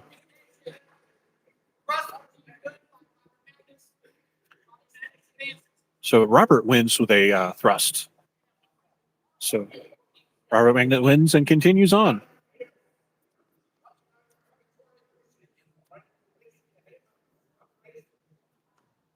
So now we have Matsu and Sir K. Count Matsu and Sir K. Both from Forgotten Sea, so both know each other for years. This should be a very honest and friendly fight. Okay, point is thrusting tip, reminding Matsu he's got a thrusting tip. If that was a sword, that would be the pointy bit. And for those on site, the inn is open for those peckish. The next round is Auxilius versus. I lost it. I had it. I lost it. Sorry. That's okay. We'll see it eventually. They're moving right along. They really haven't had a lot of breaks in terms of the list. So the list table really staying on top of things. The list is doing a wonderful job, as they always do. It is hard work what they do in staying accurate. Obviously, I haven't stayed accurate, so I applaud them in their work. So after that first exchange, Kei and Matsu having a discussion of what actually happened.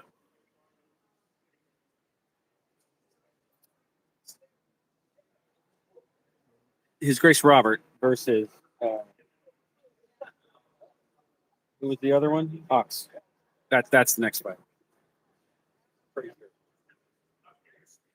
Well, it looks like Surox is taking his gloves off. Maybe he's walking over to the list table, seeing what's what. Yeah.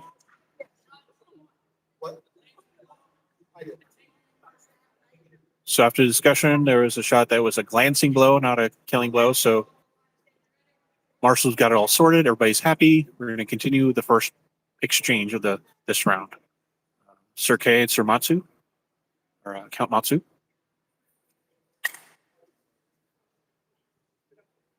Matsu not wasting movement, being very deliberate in his shot selection. Kei a bit more aggressive, a bit more assertive. But Matsu's defense still standing there.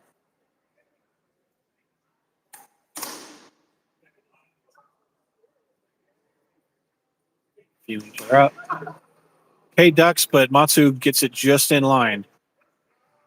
Flat snap to the helmet, so Matsu wins that first exchange.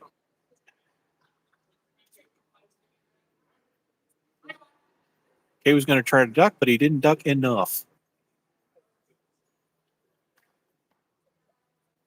So you see Matsu holding his shield closer to his body. Kei is a bit more further out.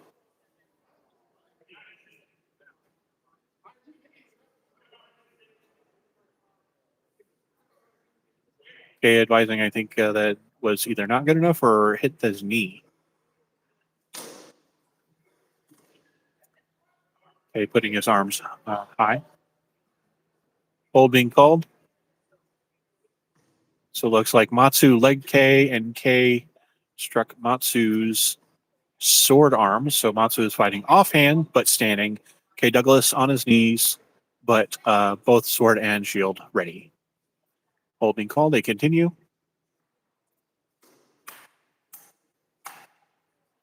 Matsu blocking Kei's attacks with his sword. Being very careful about his shot selection now. Being offhanded. Looks like Kei Douglas got Matsu's arm. So being completely as literally disarmed wins the pass. So 1-1, right? Yes.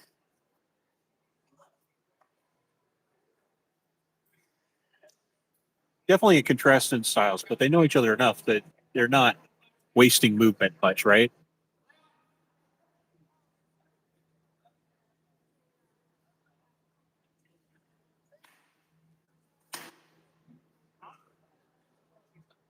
A discussion on about Matsu's thrust.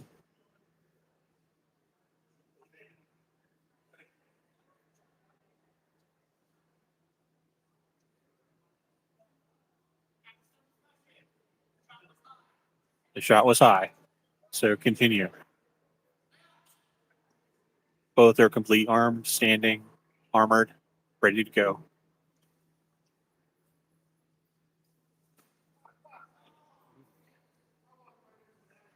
Matsu sneaks that sword tip right past K's shield edge and gets K in the torso, right on the belly there. Kay himself enjoyed that. He knew he made that mistake. So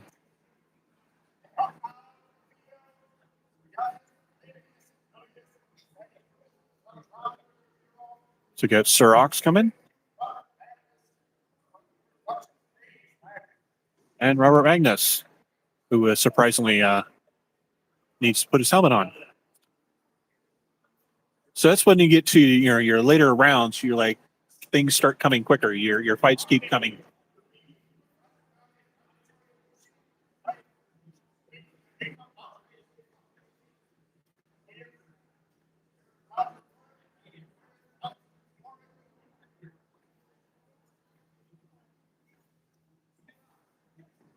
Sorok's ready to go.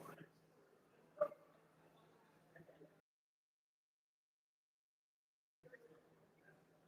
little bit of coaching from Count Agamemnon Platylithidae. For those who are not Greek, that is flat rock. Thanks to the marshals today, keeping everything on the up and up and keeping the communication going between combatants. Definitely, that's important in your crown tournament. Make sure everybody's on the same page, that both fighters walk off the field satisfied, maybe not happy, but satisfied with the exchange, right? Yes. I mean, you're in it to win it, especially with this kind of tournament. So you're never going to be happy if you're out. We at least want to make sure that everybody is satisfied and thinks that everything was fair. We got His Grace Bobby and Sir Auxilius feeling each other out, looking for that one little corner, one little gap there. Hold being called. Ox wants to chat. Again, sometimes these things happen so fast. You got to have a chat. Like, what actually happened? You might be the person in the helmet. You're just like, wait a minute, what has happened, right? I've been there. I've been there. In a moment you're standing, and the next moment you're laying down and staring at the sky, and like, what happened? Well, that was His Grace.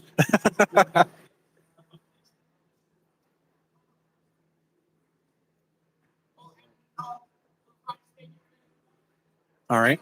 Fight continues. No advantage or disadvantage given. Robert keeping his distance. Ox trying to quietly, slowly close in, but Robert just keeping his feet. Keeping honest with the reach of the Madu.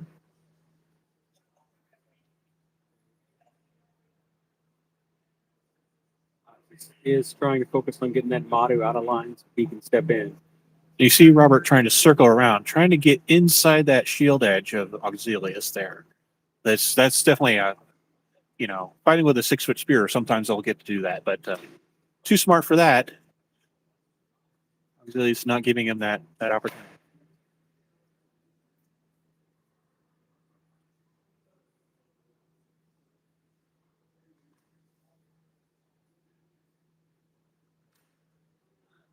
You see Auxilius has got his shield kind of canted a little bit, like 45 degrees, so he still has one eye covered. Even if his one eye covered, he can still see his opponent with the other one. Brief exchange, no decision there. Continue.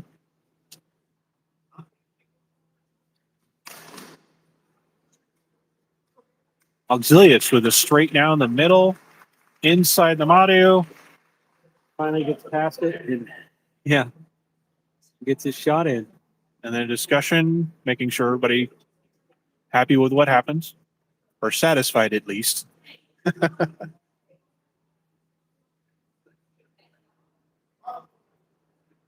Auxilius winning the first pass, as Robert announces.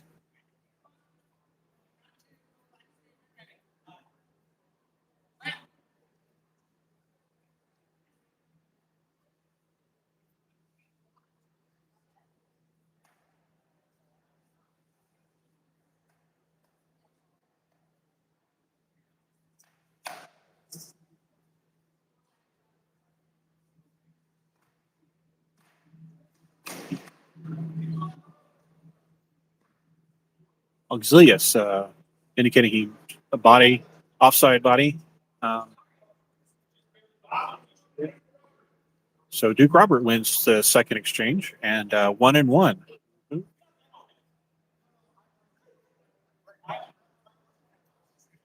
Now he's just messing with it with a joke.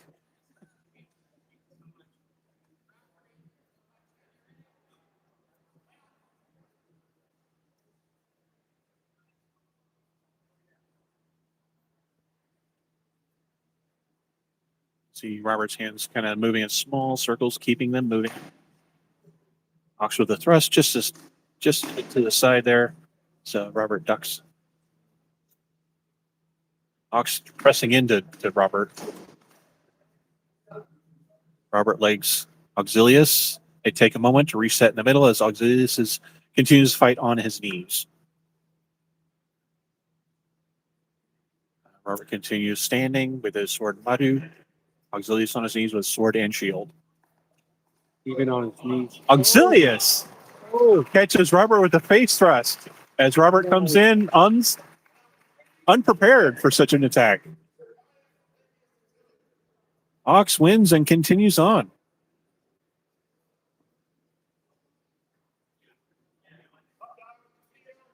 Ox getting a small discussion with the Earl Marshal.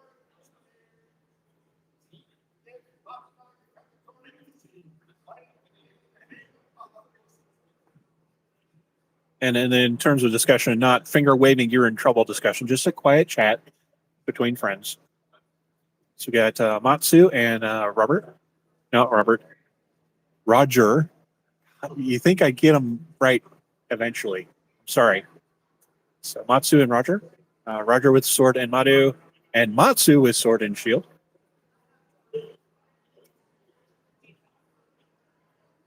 This has got to be the lower bracket because someone put Matsu in the lower bracket, right? I think Xerxes put him in the lower bracket, I think, early on. Yes, Xerxes put him in the lower bracket.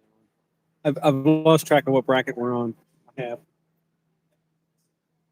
Yeah, we need an intern for that, is what I'm saying. Yeah. I heard we may have a producer for the next one that's really going to make us look. We'll see. So Roger quietly pacing like a predator. Also taking quiet, short, measured steps. Putting his sword in front of his shield. Shield canted far left. Respecting that Madu, definitely. Roger give a stab to the leg, no good. Sorry. Marshals calling edge of the world. Yeah. And what they do is say, if you're within weapons reach of the barrier, they don't want you any closer because you might be injured by the barrier or you're swinging. You know, if someone's close to the barrier, like, I don't know, all those consorts over there. Right. It's a safety thing. All being called, no decision on the exchange, so we continue. Roger with a stab, steered aside by the shield. Roger stabbed to the leg. Matsu gets Roger's sword arm, or his Matsu hits his arm holding the Madu. So Roger fights single-handed sword, but with his dominant hand. So he's still. And then Matsu legged with sword and shield, trying to make the same mistake as Robert did. So Roger Warwick strikes Matsu's sword arm, and so now Matsu is one-armed, non-dominant hand, still legged, and Roger Warwick still standing with his dominant hand but no Madu. Marshals offer Matsu a lighter shield to tuck behind him. Make sure the hand is completely covered. While his hand's out of the way, it covers the fingers just in case, keeping him safe. Roger cautiously approaching with the swinging on sword. Looks like Matsu's got a little bit more reach with the sword, but Roger's he's using.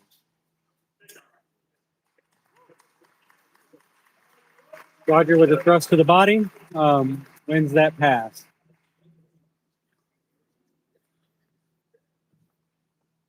Definitely worked out. That was definitely good strategy there on Roger Warwick's. Did I miss something? Is that pass one? I'll be honest, I don't know. Lost it. This is so exciting. I've lost count. I have two. Oh, yep, that was pass one. That was number one. Oh my God. And when we get more, this is awesome. So Matsu is definitely not going to give him any. Oh. Roger Warwick with the flat snap. Roger Warwick. Fighting for Baroness Constance Warwick of Windermere. Advances continues in the tournament.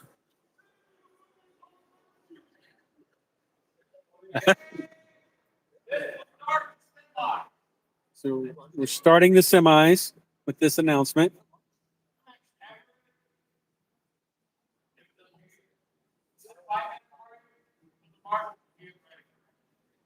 So the Herald's announcing that we're going to have a brief break, but it's nonstop action there. That definitely there. Those last few fights are just fast and furious. But giving the marshals a chance to take a breath, stretch. And while we're on this break, Forgotten Sea would love for you to know that, and many in the arts and sciences community would love for you guys to know that Queen's Prize is coming up in April. It will be held at Forgotten Sea. If you have not started your project, this is your sign to start your Queen's Prize project.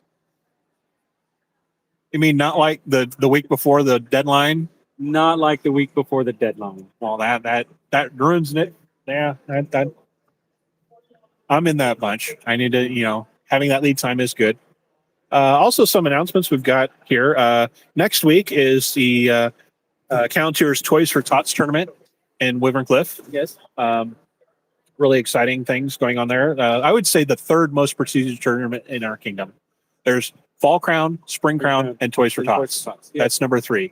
If you want to see who's your high echelon fights, I would say Toys for Tots is going to give you an idea who's who, where you measure up. And if you want to come, put on your kit. Make your best case to your peers to say, hey, I'm good. Come get me. Right? Yep.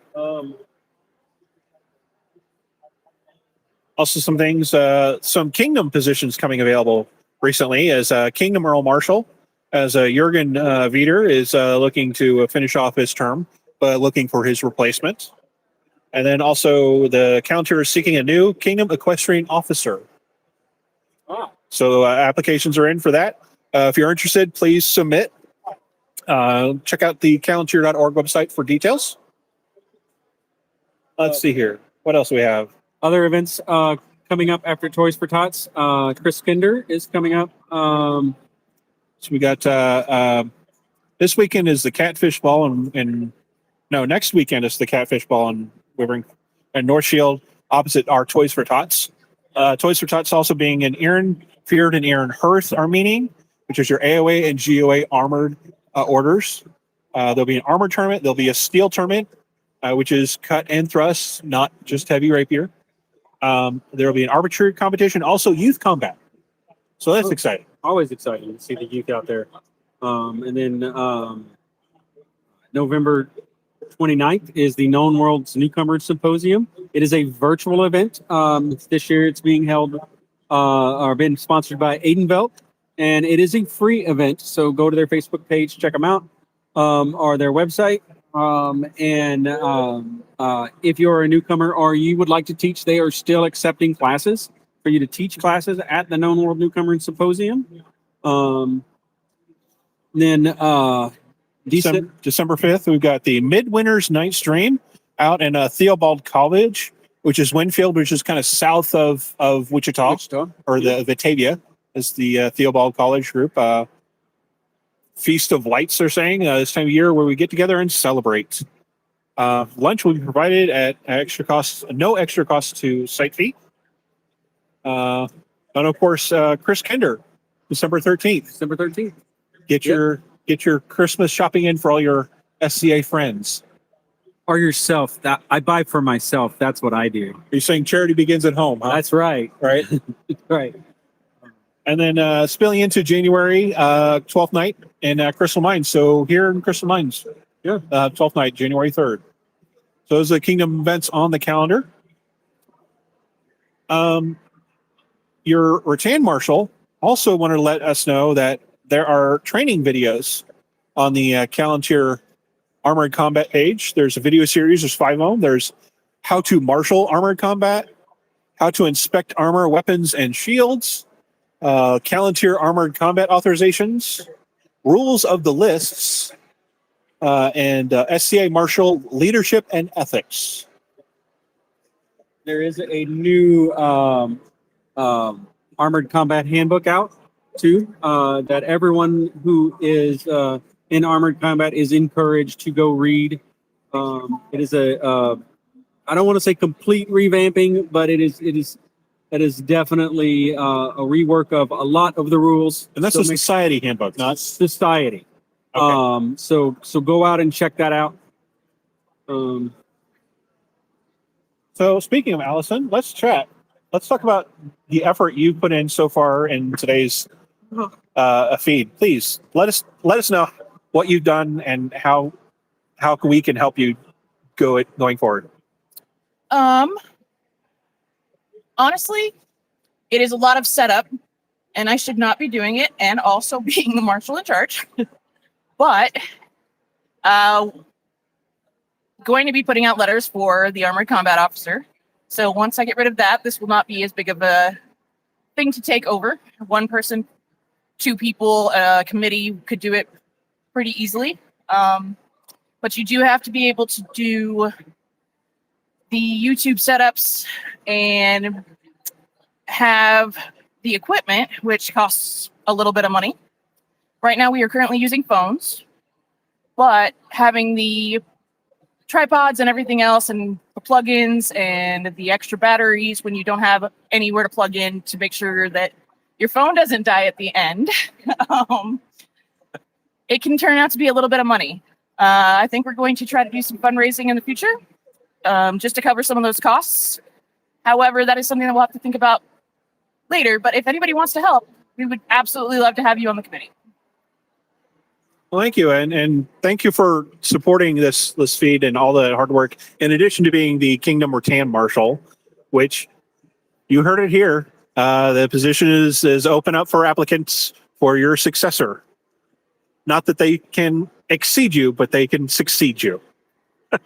Again, Allison, thank you so much for all your hard work. Not only just setting up this feed, but also out on the field, making sure. Is there anything that you saw out there that you wanted to have any sort of commentary on, or anything you saw from your perspective that we may have not seen as just observers? Anything that kind of stands out to you? What we're trying to do today is kind of let them handle their own issues on the field and let them talk. So if they start dropping their guard to talk, we will call hold. That can be confusing because it looks like something happened, but really we're just making sure that nobody throws a shot while they are just discussing.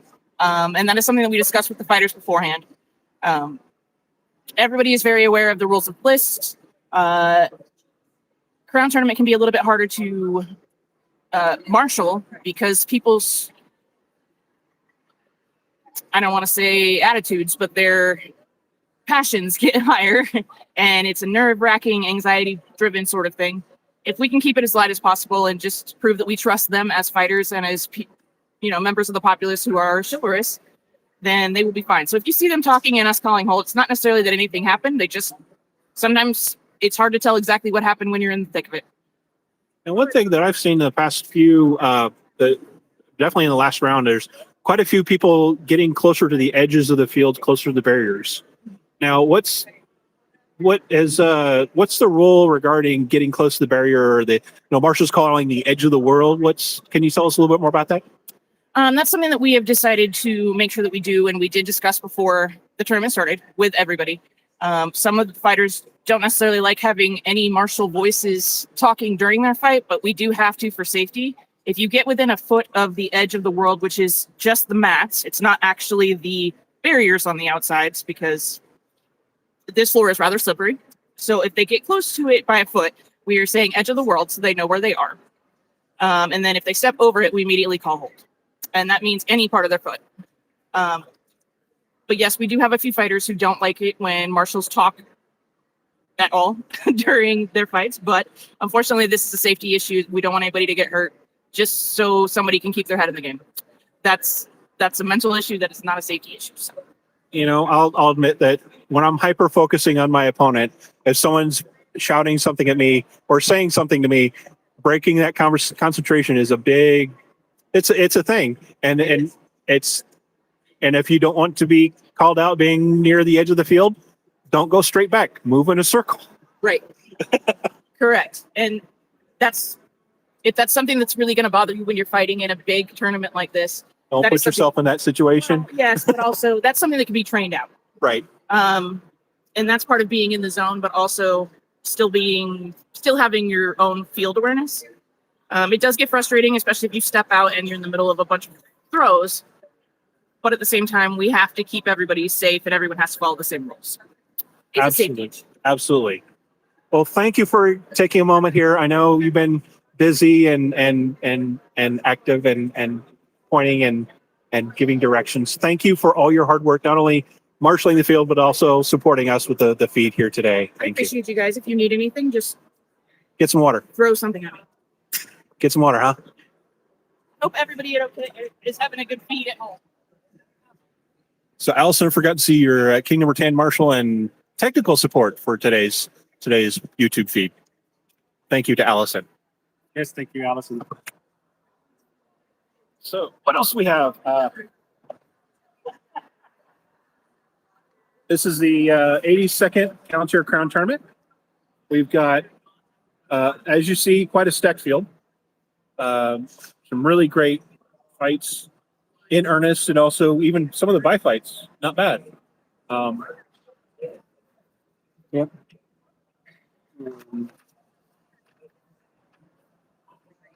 We've got, we're coming up on the quarterfinals or semifinals? I believe semifinals. Semifinals.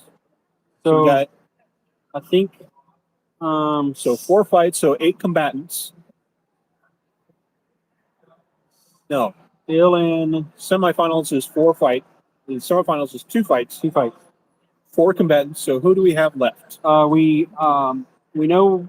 I know we have Ox and Sir Ox and Sir Roger left. Xerxes, and I believe Yorick is the 4th one. Yorick and Xerxes, I believe, if my count is correct, are both in the upper bracket and have not lost yet.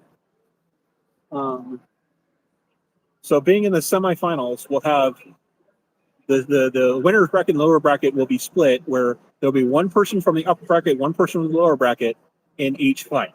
Now, generally what they'll be doing is they'll be doing the person from the lower bracket really can't lose. Correct. To continue. Correct. But that's where the privilege of being the winners or the upper bracket, right? Where you've got, you could, with the break here, cool off a little bit, get a little more, get some stretches in, feel a little bit more comfortable, a little bit more calm, calculated, and you can take a few more risks and still continue. Being in the upper bracket, you haven't taken any losses, and it's a double elimination tournament. So you could actually go through all 3 passes, lose once, you're still in. You guys are going to fight again. You have to actually lose the 3 passes twice to get knocked out. Right. At least 2 groups, 3 groups of 3 passes if you go the full schmear, right? So with the lower bracket, you have to win 2 sets to continue on. Yeah. But the winner bracket only needs to win the 1 set of 3. Yes. So it's still plenty of fighting coming up. And then this is for Calontir's heirs. This is the Fall Crown. They'll be Yeah, now it gets serious. yeah, it's been serious, but now it's it's a different. It's not so much a change in mindset as it's like now it really matters. Now it really does. You know, definitely the spotlight is on the field.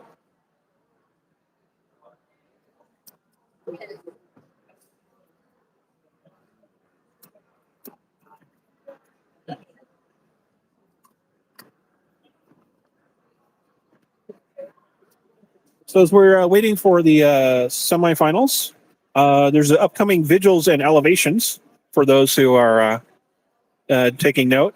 Toys for Tots, we've got Baron Ulf Tierson, vigil and elevation to the Order of Defense. Baroness Finwala, Order of the Laurel, and then vigil and elevation to the Order of the Pelican. We have Master Joaquin Courtenay de Marksbruder, vigil only for his elevation to the Order of the Mark, which is the new society-wide archery, thrown weapons, field artillery peerage. Coming up at Chris Kinder, December 13th. We've got Baron Robert Descott, his vigil and elevation to the Order of the Pelican. The Honorable Lord Roxalina Bramante, vigil and elevation to the Order of the Laurel. Moving on to the end of January, Clothiers Seminar. We got Baron Satsu Takuji, vigil and elevation to the Order of the Pelican. Mrs. Alessandra de Piro, consort of Sir Auxilius, vigil and elevation to the Order of the Mark. Baroness and Anne Renard, vigil and elevation to the Order of the Mark, and that's at Clothiers, January 24th. And Master Joaquin Courtenay de Marksbruder, his elevation to the Order of the Mark there. So trying to break up those vigils a bit. And then winter coronation, we've got Honorable Lady Finwala Ingen Niflman to the Order of the Pelican. Elevation to the Order of the Laurel and Morning Court, placed on vigil following court. So just some updates. If you'd like to know more, go to the website, calontir.org. Look for those announcements there. Again, welcome to the live feed of the Calontir Crown Tournament. This is the Fall Crown. This is November 2025, Honor Society Top 60. This is the 82nd Calontir Crown Tournament. As the marshals get their discussion in, and they're in the yellow jerkin. That is the Kingdom Earl Marshal. That is a Jürgen Wieder don Landstuhl.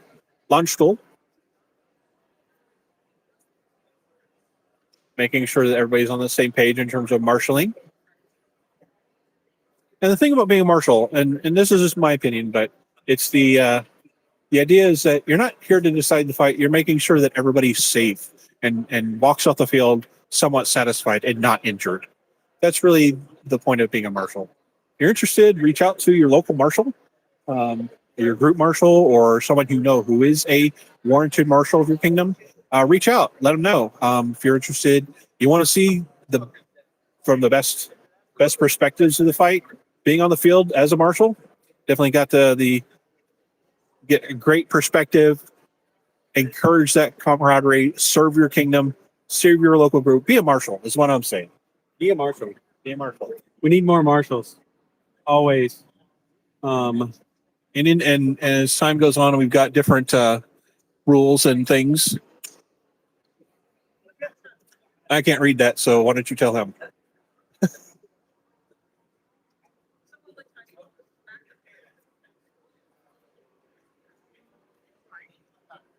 Everybody comes back from the open inn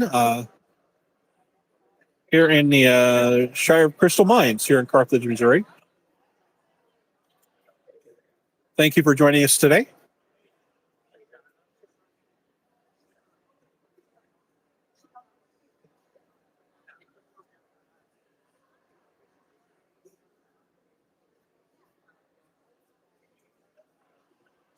So a little bit of stretching, a little bit of deep breaths, a little bit of conversation, snackies. Speaking of snackies, that's awesome. Yeah. Um, Glenavon is also doing their crown list today. And Baroness Gwen from Three Rivers has her son-in-law fighting in their crown list. She just brought me that over. He is in their semifinals right now. Um, so uh,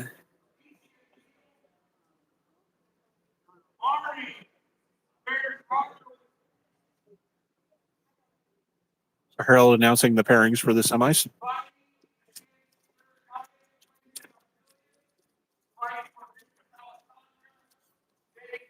So we have Auxilius versus Yorick.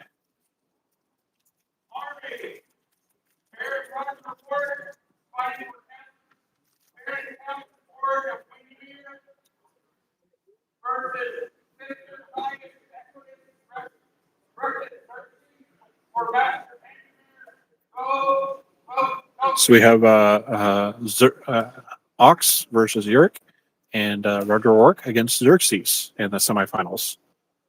Honor's already been done today. So Auxilius, being from the lower bracket, needs to win 2 sets to advance to the final round. Yorick only needs to win 1 set of 3 possible 3 passes. Yorick tapping his shield, ready to go. Similar stances. Ox's knees been a little bit more. look very dialed in. Looking for that one little corner. You're kind of reaching and seeing how he's doing. Ox not giving him a pause. Good 3 or 4 shot combo by Ox. Still standing.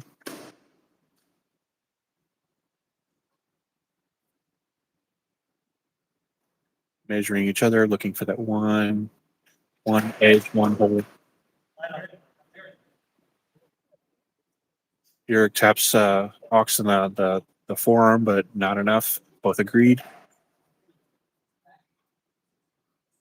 Yeah, that was a pretty clean shot. But his body was not in the right position, and he couldn't get any force on it. There, Yorick legs Ox. wildly exchanging blows. And with finish of the flurry, Ox agrees that Yorick struck him true. So win of the pass, Yorick.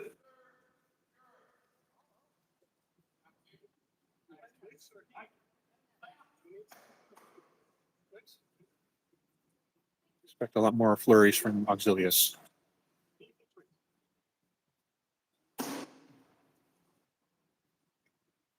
You're really kind of feeling him, sure.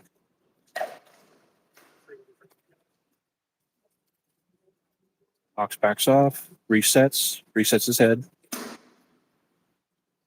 Taps Yorick's shield.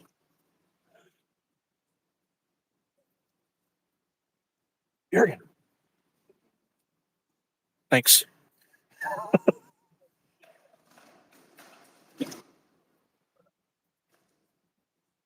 Both block, and as they come close, Ox backs out. Kind of reset.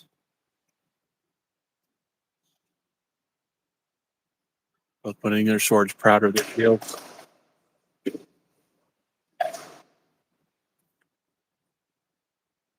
Ox looking a little more winded, but still focused.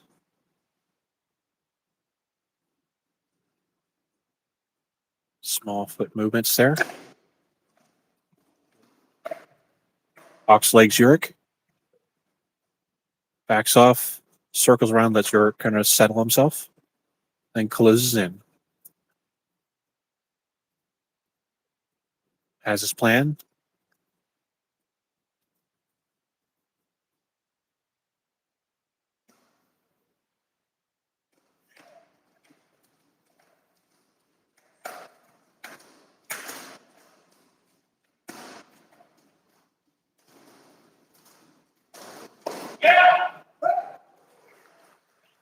lot of inside stuff, a lot of outside stuff, a lot of fouling and blocking. Auxilius end up on the better end of that. Auxilius being the winner of that pass. So 1-1. First set here. Auxilius needs to win to keep this going.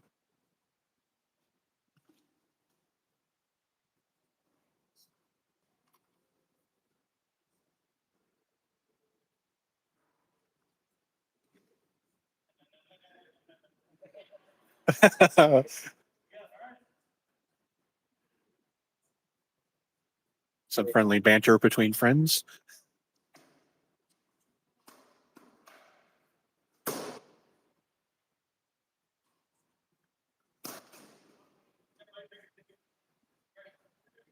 Ox apologized for hitting Uric in the knee. Uric is steadfast and stoic. Ox throws for the thrust. Uric counters with the 2-shot, 3-shot combo and wins. So Uric wins the first set. And since he's from the winner's bracket, he advances to the finals. Yes.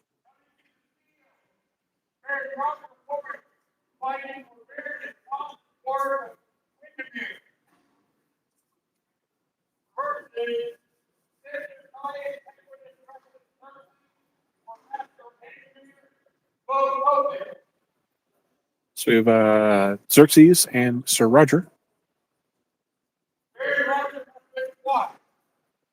Yes, Roger, coming from the lower bracket or the loser's bracket, needs to win 2 sets to advance to the finals. Xerxes only needs to win basically 2 out of 3 in that first set to advance. But this is where he can either take some risks or be very careful about what he's doing. Xerxes walks in a field with purpose.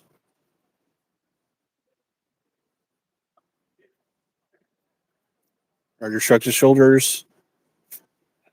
Looks like a casual walk, but that's definitely a feeling trying to keep loose. Trying to decide what he's going to have to do to seal the deal here. He's got a. This is where being in the lower bracket is tough. Roger work with the sword and Madu, Xerxes with sword and oval center grip.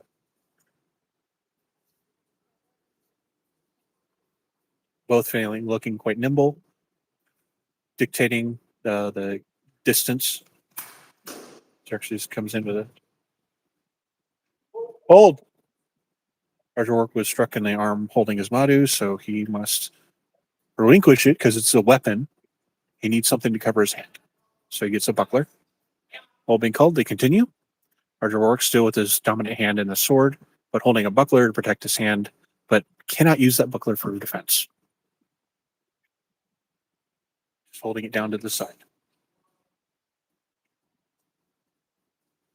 Or being very careful about distance. Xerxes courteously giving him ground.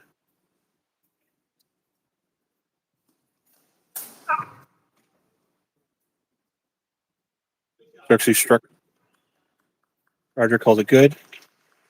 Needs a moment to himself.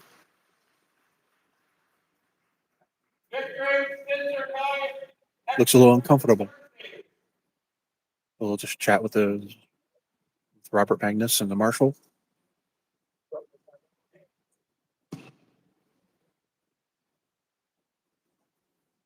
Marshal consults with Xerxes.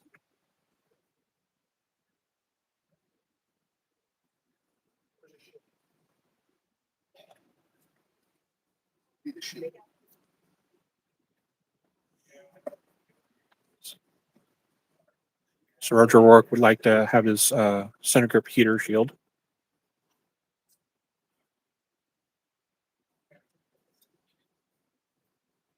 So instead of round 2. Beautiful heraldry on Roderick Rourke's center grip heater.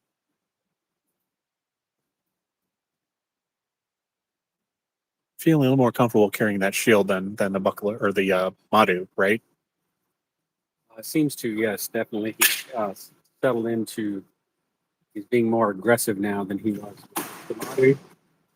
No need to Catches that keep him shot at with the range. shield there. Xerxes doing a really good job dictating distance. But footwork should do that.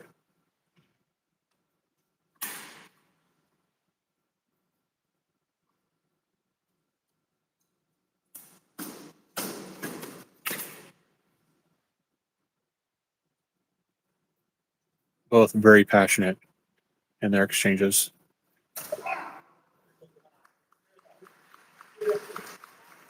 Xerxes thrusts to Roger.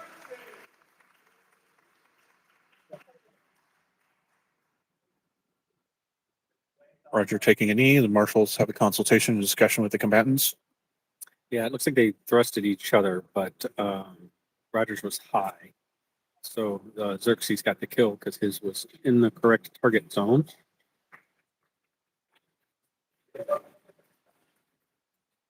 So winner and advancement, Sir Duke Caius Equitus Rectus Xerxes with the thrust to the face.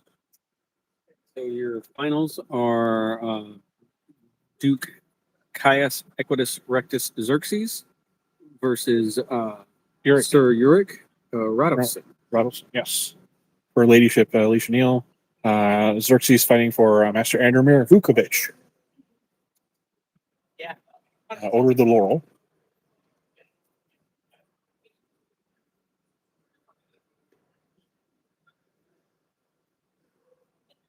Xerxes is ready to continue, but it looks like they're going to take a moment to. And the marshals announced that Xerxes wins and advances to the final round after some discussion. So now, what the Majesties will do is, His Majesty will preside. Also, he will call his Order of the Chivalry to surround the field and to be close observers to the combatants of the final round. Winner serves as Prince and Princess, and then that is coronated in January-ish, February, February, as King and Queen, and then they will be reigning through the spring, and attractively at Gulf Wars is a very popular thing to be king at. Yes. So it's definitely an attractive prize to be had, not only as serving as crown. And so what does crown do? As you win, now what? You would think it's whatever you want, but it's the exact opposite of that. Because now suddenly you have all the responsibilities of the kingdom, right? You're going to attend meetings at probably 30 to 50% of your events that you go to, right? You're going to nearly most crowns go to every event they can. So nearly every weekend they are at an event, and you're going to put probably in the 5 to 7 months that you reign, depending on which reign you have, you're going to put 10 to 15,000 miles on your vehicle, right? It's a lot, you know. Out of those meetings, you're going to be able to recognize people, though, right? And you have to have a good household that can help you organize that and make that recognition happen, from scrolls to regalia to everything else. And then at something like Gulf Wars, there is a royal thing multiple times every day that you will have to be at. I know I have actually done the royal reception twice at Gulf Wars, where they have an evening where all the royals get together and just have dinner and exchange gifts. And I did that dinner twice. You think that, you're going to go and you're going to have fun because you're ruling, but actually it's just a week of obligations. Well, it's that too. Yeah, It's that too. Let's be honest. Let's not bury the lead. It is, as it's been said by Bruce Campbell. It's good to be king. Right. few people get to say that, right? That is true. But it is, you're right. It is a lot of work, you know. It's a lot of It's you've got not only meetings to attend, making sure that you understand what's going on. You've got your fanes that you can consult with, like, so I'm thinking about this crazy idea. What do you think? And they're going to say, that's a crazy idea. Don't do it. Or that's a crazy idea. I love it. Right. And then you've also got, you know, arranging, making sure the thrones are there, the banners are there. You've got a general for, you know, major things. Making sure that if you're going to give awards, there's scrolls ready to go. Do you have a herald? Oh, who's going to be the herald? Is it going to be the Gold Falcon? Or are you going to, you know, recruit your own person that you want them to, you know, read the scrolls so that the Gold Falcon can kind of focus on their, you know, some of their duties. You have to have a whole team of people ready to go. This crown did a wonderful job of saying one of the things that they wanted with your letter of intent to fight was a list of who your household people were, or at least the major positions in the household. The Chamberlain, head of household, and the White Hawk Herald, which is the herald that would speak, that would be your voice when you're crowned. And those are important things to figure out, and you should have those figured out, because even the lowest guy steps onto the field. If everybody else has a bad day, he could win Any given Sunday, right? any given Sunday. Exactly.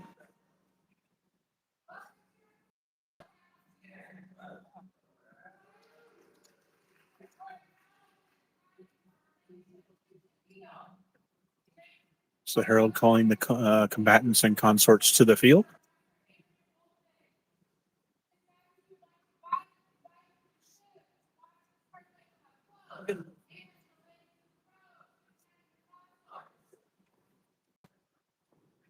And as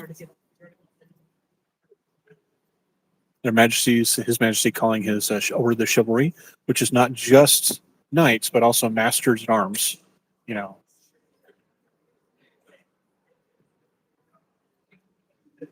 And calling the Order of the Rose, which are past consorts who've set consorts. throne. Yeah. I I think we're going to need to stand up on this one. we probably will need to stand up on this one. Yeah. So sorry if everybody on the feed, you're going to see our best sides here, but anyway. How's your battery? Battery okay? Yeah, it's fine.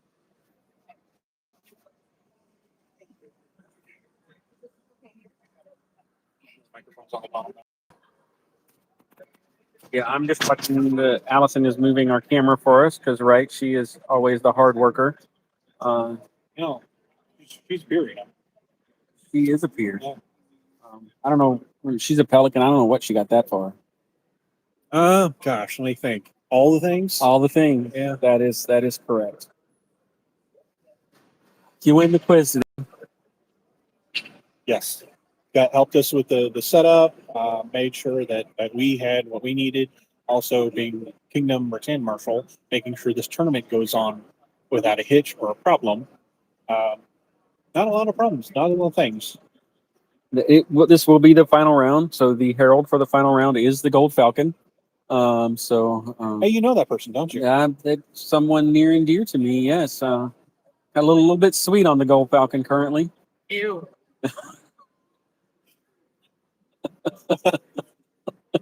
Calm down. He's taken. Oh, wait. Will you do me a favor? Scooch up here a little bit. I'll give you. And then just follow the way. If you can. Okay. That's the only option I have. Okay. I'm gonna give you the mic. You're better at talking, and I will Oh, okay. be the cameraman. All right. I'm going to unplug this battery cable because Yeah, you can. reasons. Oh, wait. We got to marshal this.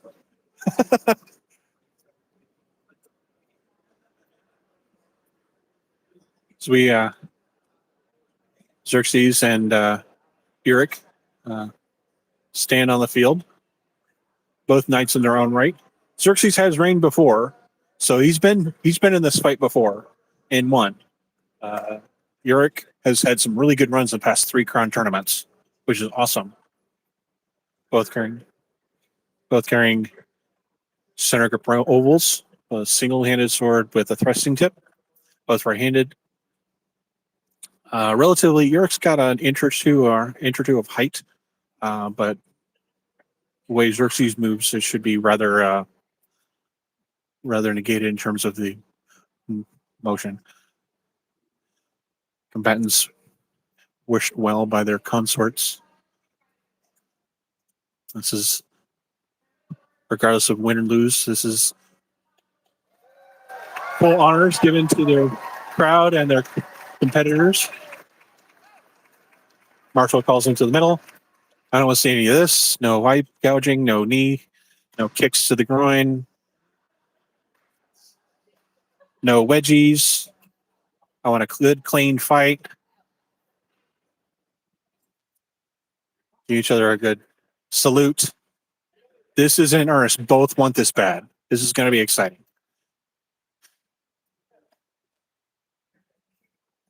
Xerxes circling, just pauses a moment, circles the other direction. Uric not giving him an opening. Feeling for range.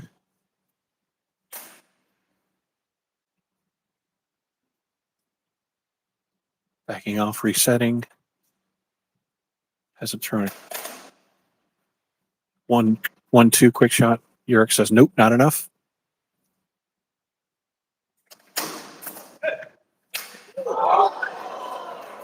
Uric calls the leg shot good. And Xerxes greets him with a smack to the cheek.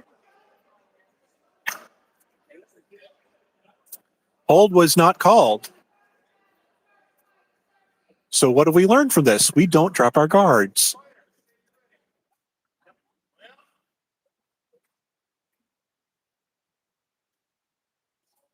Feints the quick snap again.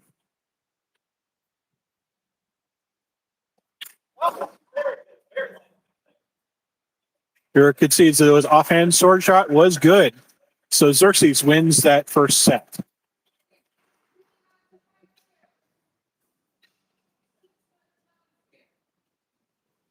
So they are now switching from sword and shield to a 6-foot non-slashing spear. So this is definitely going to hear a lot of clicking, a lot of juking and jiving here, right? Both accomplished 9-foot spear fighters, but also spearmen in their own right. Both active enough. You'll see where they're going to throw with both hands, and they're going to throw with possibly one arm reach.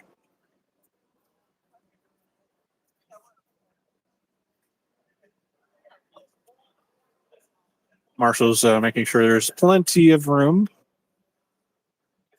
This is a 6-foot weapon, so on a tournament field, you can have up to 6-foot weapons on a tournament field. No longer, but you can have up to 6 feet.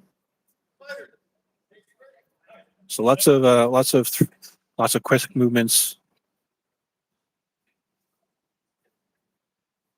You see Xerxes with a straight arm. That actually gives a chance of a glancing blow to the arm than actually having that elbow bent a little bit.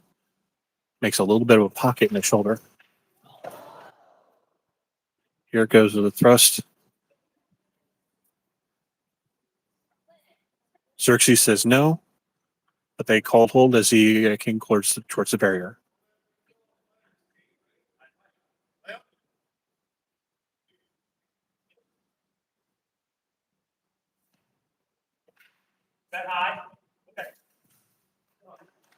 Uric with the thrust. Xerxes questioning if it was in the brow, below the brow, in the face area. Here goes more discussion.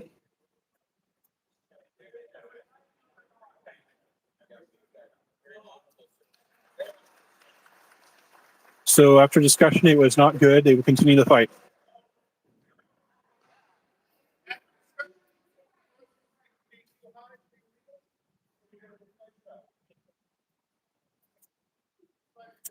So it was above the brow. So it actually, if it was a spear, it would have glanced off the helmet, not in the face. Xerxes right in, right on the nose. So fast, right? So 1-1? Or is this just one? I think it's 1-1. That was 2 rounds of this, right? Two passes. Yeah. So this is pass 3. No. No. Eric touches Xerxes in the chest, but not enough force. Xerxes calls to use, moving out of the reach. Marshals call hold to reset. And that's the problem with 6-foot weapons on a tiny postage stamp of a tournament field.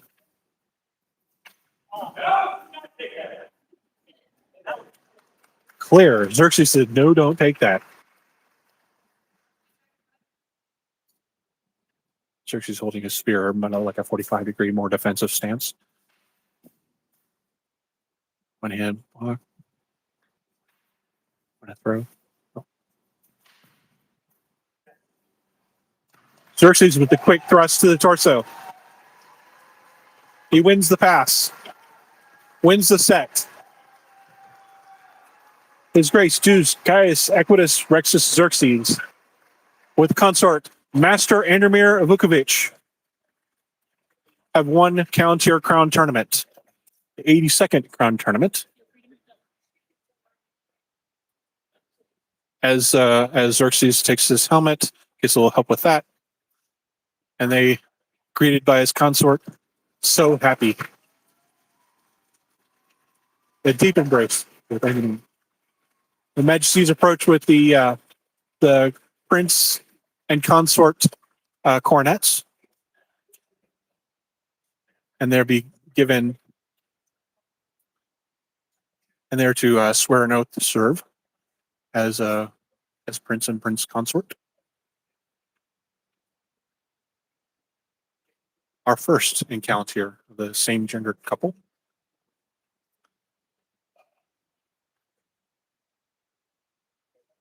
Here they swear fealty.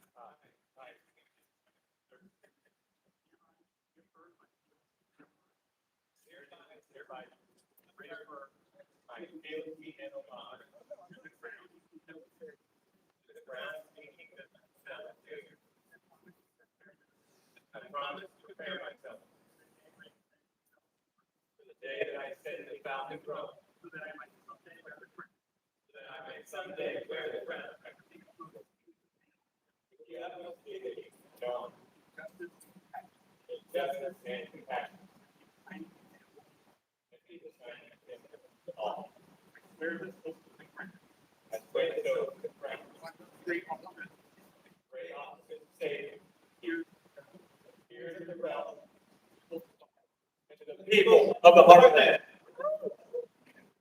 They swear to the crown, the kingdom offices, and to the people of the heartland.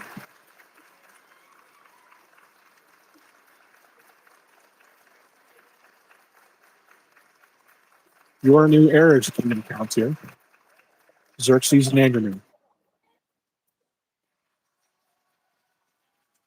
And celebration was had.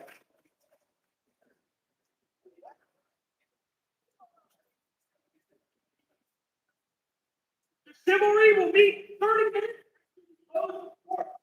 The time will meet at 2 p.m. Here comes the court. All the king. Lord.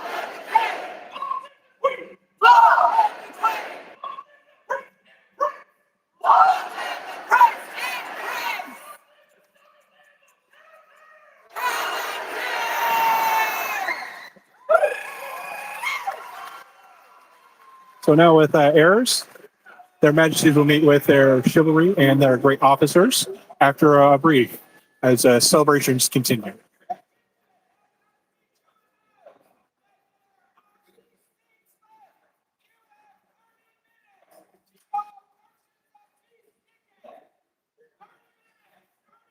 Eric.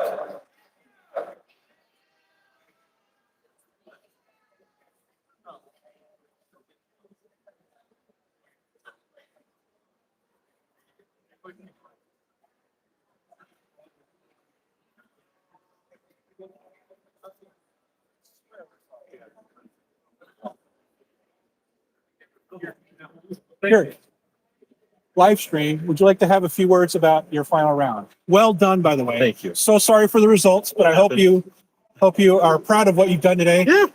How was it for you? Oh my God, it was so much fun. It was everything about it was fun. Had a great time. I'm being live streamed right now. Oh my. Yes, you're in but we want to give you an opportunity to share your Yeah, experience. it was a good time. Everybody fought really well. It was a very clean tournament. Enjoyed it a lot. Can't wait for the next one. Well, you're looking forward to the finals in that one too. Good job. Thank you.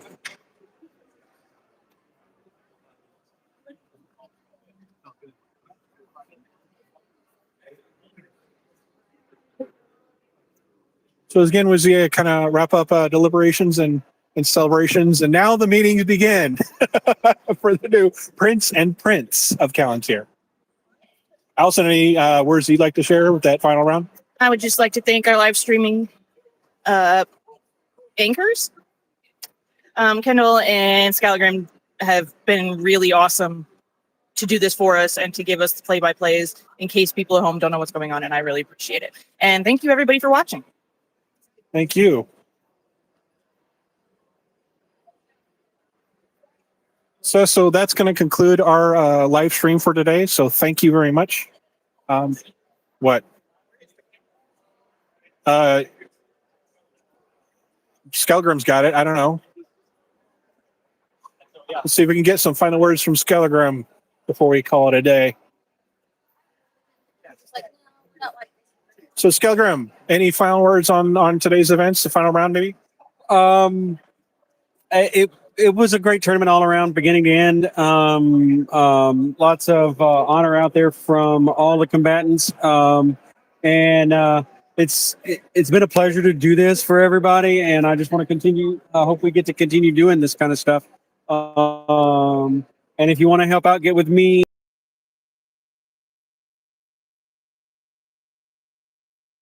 Skill.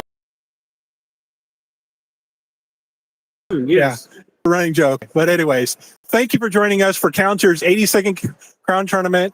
Your new Prince and your Duke Xerxes and Andromir, your Prince and Prince of Calontir. So now come the meetings. Thank you for joining us. See you next time.